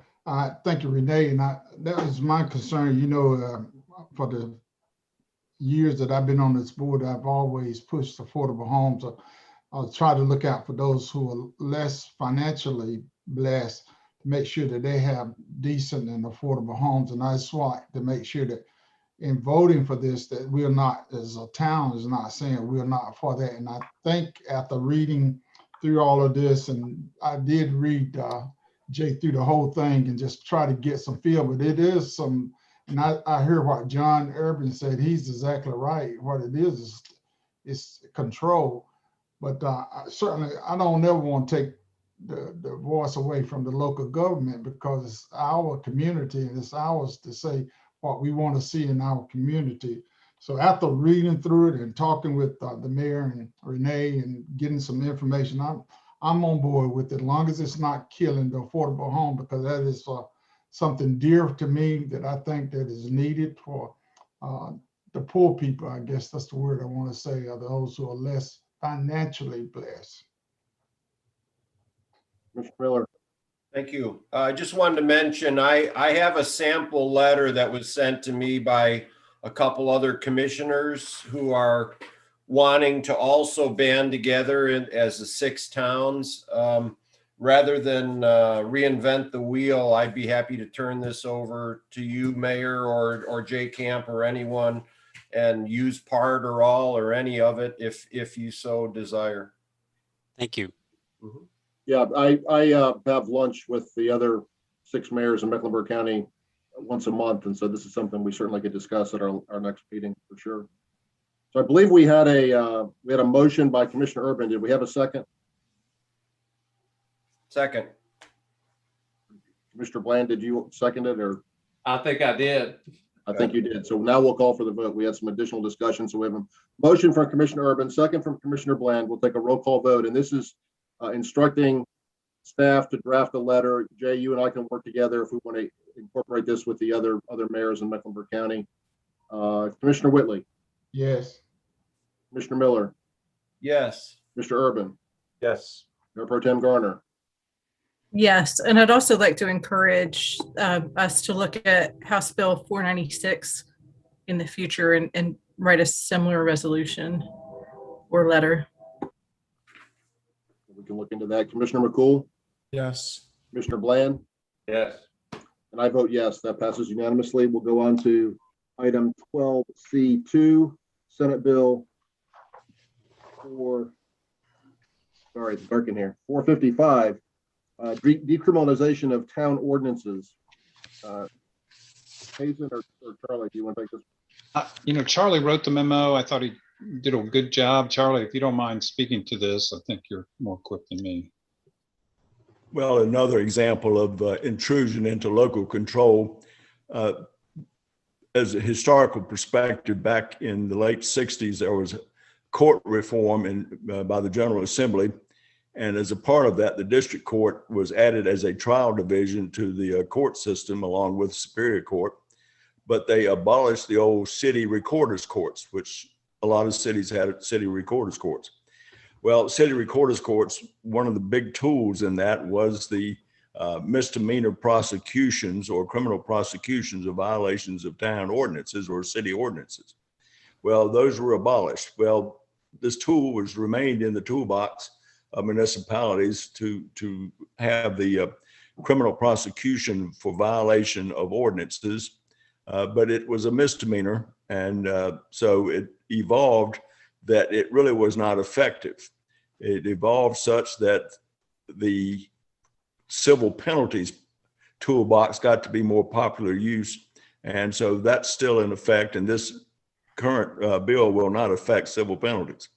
But my first reaction was, we've never used it that I'm aware of in 43 years. I asked Carlo, did he ever use it? And he said no. Henry had not used it. And so I thought, well, no big deal.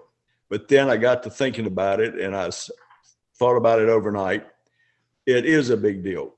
Think about the noise ordinance. Think about the discharge of firearms ordinance. If those had no criminal possibilities, no criminal prosecution possibilities, then we really don't have an effective tool against certain ordinances. Now, maybe we don't need it in code enforcement, but we certainly need it for certain general provisions in our town code. But the most compelling thing to me is there are other ordinances, there are other regulations that carry misdemeanor violations. This section 2 under this current proposed bill says that there will be no criminal prosecutions except if it arises under Chapter 14, which is the criminal laws of North Carolina, Chapter 20, which is the motor vehicle laws of North Carolina, or a certain part of Chapter 90, which is the controlled substance. There would be no criminal prosecution for any other violations.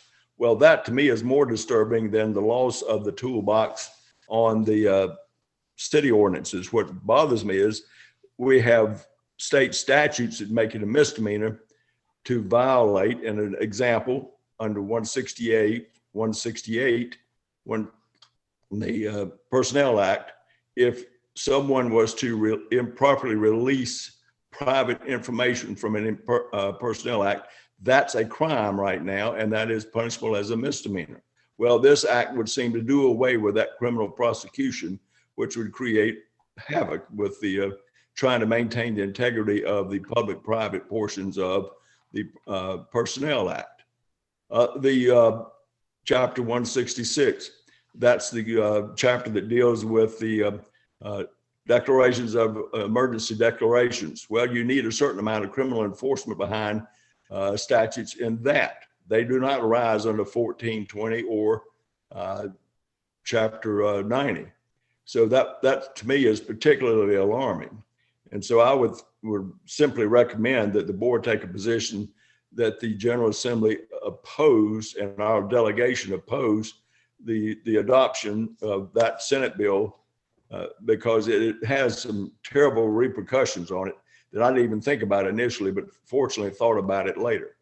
So that would be my recommendation, that we take a stand against the adoption of that Senate bill. Mayor Pro Tem Garner. Charlie, I have a question about in 2019, the legislature required towns to file criminal, It had to give the General Assembly the notice of what local ordinances had potential criminal violations. right. Was that in preparation for this, or is that something that typically happens? It was my understanding when that happened that they were working towards this end goal and were trying to dissuade municipalities from having criminal offenses.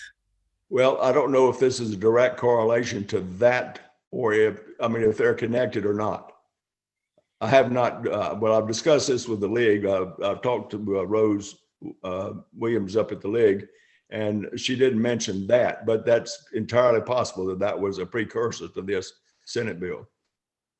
And Hazen, did the town at that point send them a roster, or do we know how many ordinances have a misdemeanor attack? 14.4, which this amends that any violation of any ordinance can carry the misdemeanor provision. The violation of a municipal ordinance is a misdemeanor right now. But a lot of our ordinances made it the exclusive penalty being civil penalties, but all of those that we had that had the possibility of a criminal action, I'm pretty sure that Lori sent all that off. Didn't she? I believe she did. Yes, I did. Yes, I'm sure she did. Commissioner Bland. Charlie, wouldn't this also have a huge impact on all kinds of unfair and deceptive trade practices, or violations of 75-1.1, which are, Commissioner Bland, you were breaking up. Or crime Turn your video off, Commissioner Bland. by the attorney. 75-1.1. Antitrust things are prosecuted by the attorney general. Well, if it was a misdemeanor prosecution, but this says any criminal prosecution. That's right. It doesn't break it down to misdemeanors or felonies. It says any prosecution. So it's just a terrible thing. You're right. 75 would have that. Also, the insurance laws that protect people that are crimes and doing that. It's a big business end run, if you ask me. It's awful. Well, I think that this is probably a drafting problem. I don't think they meant to make that applicable to state statute violations, but it does say that in this section here under 14.4 that it would be only those items that are under 14, under 20, or under 90 could be prosecuted criminally. So I think there may be a drafting problem with what they have under Section 2. But nevertheless, we can't stand for this to be adopted the way it is. Charlie, would you recommend that our letter of opposition be Matthews alone, or maybe do something similar and try to get the other Mecklenburg County or other? Well, I think it would be appropriate to have everybody as possible to join in, every municipality that we can do. We can take the lead, but I think we need to include all of the Mecklenburg municipalities and the county too. I'd like to take a roll call vote on this if someone would care to make a motion. Commissioner Urban. I'd be more than happy to make a motion that we ask staff to draft a letter opposing the adoption of Senate Bill 300, which decriminalizes non-statutory offenses and other statutory offenses not enumerated in the bill as outlined by Charlie Buckley. Well, Senate Bill 300 is what I got from the Municipal Attorneys Conference, but the bill copy that I have is Senate Bill 455. So my memo 405. 455. 455. So let's okay. House Bill 455 then. Correct. Okay. We have a second. Second. The second from Mayor Pro Tem Garner. Like a roll call vote. Commissioner Whitley. Yes. Commissioner Urban. Yes. Mayor Pro Tem Garner. Yes. Commissioner McCool. Yes. Commissioner Miller. Yes. Commissioner Bland. Yes. I vote Yes. yes as well. That passes unanimously. Thank you. We'll go on to the mayor's report. I think I have a few items. One of the things that we probably need to discuss, and perhaps we can put this on our agenda for our next meeting, is I think most of you are aware that a while back, the chairman of the State Board of Elections suggested that all elections in North Carolina be delayed until the census information is finalized, which really only affects those municipalities that have districts, which we don't. And I think there's really a very small minority of all the towns in North Carolina fit this requirement.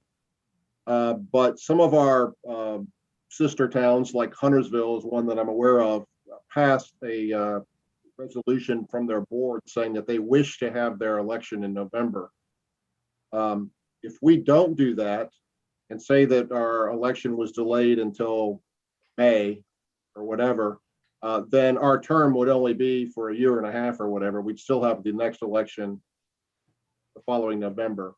So I think I want everybody to kind of think about that. I'm just throwing it out there for information right now, but I think it would probably behoove us.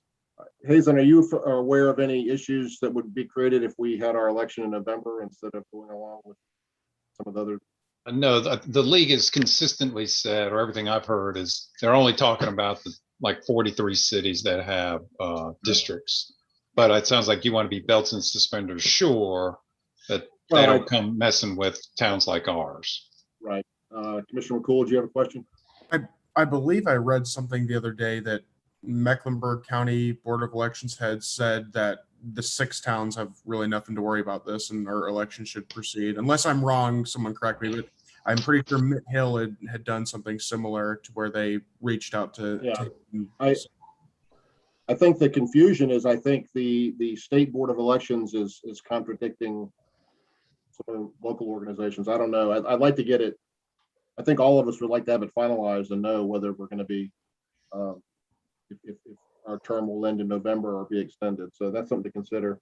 Yeah. I want to remind everybody that this Saturday from 8 to 10, there will be a cleanup. Hazen, sign up for that on the website. Yes, sir.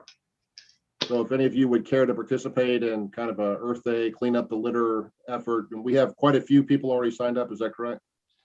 Maureen, do you know what our number is? I've heard 130, but that was a couple weeks ago.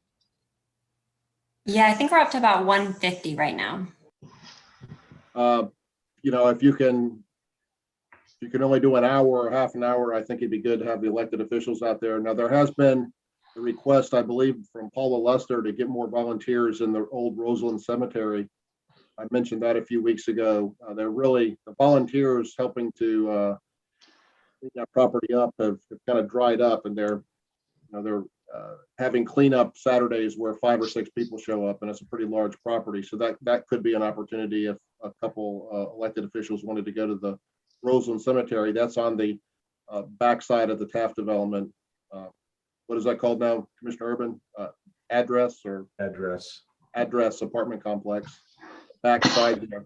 There'll be folks out there Saturday from 8 till 5 or whatever. Now at 10 o'clock, or is it 10:30, I believe, we're meeting for our budget conference. And Lori has promised at least some snacks, I think, and maybe some coffee. So but we'll probably be meeting till 1 or 2 o'clock in the afternoon and talking about our budget on this coming Saturday. So please keep that in mind. It's 10 to 2, isn't it? I think Yeah. we're officially going to get started at 10:30. We'll have the time between 10 and 10:30 to cool off from having picked up garbage for the previous 2 hours and maybe have a cup of coffee or something, and then we'll get started. I have a question about the cleanup. Sure. If I just go out onto the Greenway and do the same, should I check in at Stumptown Park or sign up first, or should I just go about my business? I don't have an orange vest or a picker-upper. I think it'd be nice to sign up.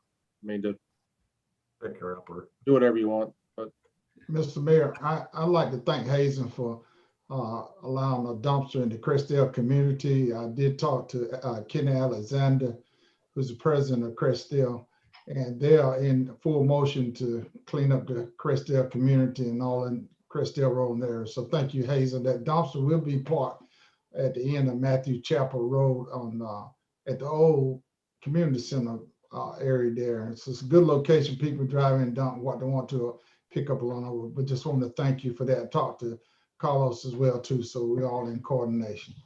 Carlos doing a great job. He is. He's going to make some signs directing people where to come and bring the trash in. I will say that I've seen some pretty dramatic improvements in a lot of areas in Matthews, and particularly along 485. I've been complaining pretty loudly about the trash along 485, and I did see they had crews out there, including the intersections within Matthews, and people were picking, state employees were picking up garbage. So that's good. Mr. Mayor, why are we speaking? I want to give credit where credit due. I want to thank Susan and CJ with the widening on Crestdale Road on the sidewalk. I am getting a tremendous comments of just great job. I'm getting a lot of traffic, a lot of bike riders, dog walkers, but and about the Heritage Trail or just the widening along in front of your church? Well, the Crestdale Heritage Trail total, but really along Crestdale Road is where they really enjoy that wideness and looks good. And I told Susan that as well too. So thumbs up, thank you. That's a good project. People are really using that for connectivity. Nice. Another item that I think we need to put on our radar is when are we going to begin having in-person meetings again? Several of our sister cities have already done it. I noticed Huntersville does it in a gymnasium and they don't wear masks, but they're, 20 commissioners are 20 feet apart or whatever. I would like to see us go back to perhaps some hybrid version if those that are unwilling or don't think it's still a good idea to meet in person. But I think many of the board members and town staff will have been vaccinated. If we do it at town hall, we'll have to wear masks. Like that's the law still. But I would like to see us get back into in-person meetings sometime in the near future. Does anybody have any thoughts or concerns about that? No. May would be good. Yeah, maybe in May. So we'll maybe talk about it some more during our next meeting if we can add that to our agenda as well. Good. And then finally, I'd like to give a shout out to the Little family. Mike and Joan Little years ago owned the British Barbershop, and the little some of you may remember that it was over near Harris Teeter years ago. But the Little family, couple daughters, a son, the father, all cut hair for many years, and Trish Rabar has cut my hair for about 30 years. She's the only person that's ever cut my son's hair. And had some really bad news this past week. Her mother, Joan Little, matriarch of the family, passed away. And then Trish's husband, Don Rabar, all these folks live in Matthews, had a massive heart attack and was in ICU. So keep your thoughts and prayers with the Rabar family as they go through this difficult time. That's all I've got. Go to the attorney's report. No report, Mayor. Town manager's report. The only thing I would say to the mayor and the commissioners, if you're interested in touring the DeVore property, I know a couple of you had, and Commissioner McCool, I think you're interested. If others are interested, please reach out so we can kind of coordinate it a little bit, because we do like giving the DeVore family a heads up. They have a caretaker out there on the site. It's a beautiful estate. Yeah, for those of you that haven't done, I mean, I sent some photographs. Those are actually Jay's photographs. I'll give Jay credit for excellent photography there. But yeah, it really, photographs don't do it justice. You need to go out and walk the property to see how the topography of the land and just how beautiful it is. It is really worth the trip out there. So please make that effort if you can. Anything else, Hazen? No, sir. I'll entertain a motion to adjourn. So moved. Moved. Second. Okay, we have a motion from Commissioner McCool, second from Commissioner Urban. Take a roll call vote. Commissioner Whitley? Yes. Mr. Urban, Yes. Mayor Pro Tem Garner, Yes. Commissioner McCool, Yes. Mr. Miller, Yes. Mr. Bland. Yes. I vote yes. Thank you very much. It was a good meeting.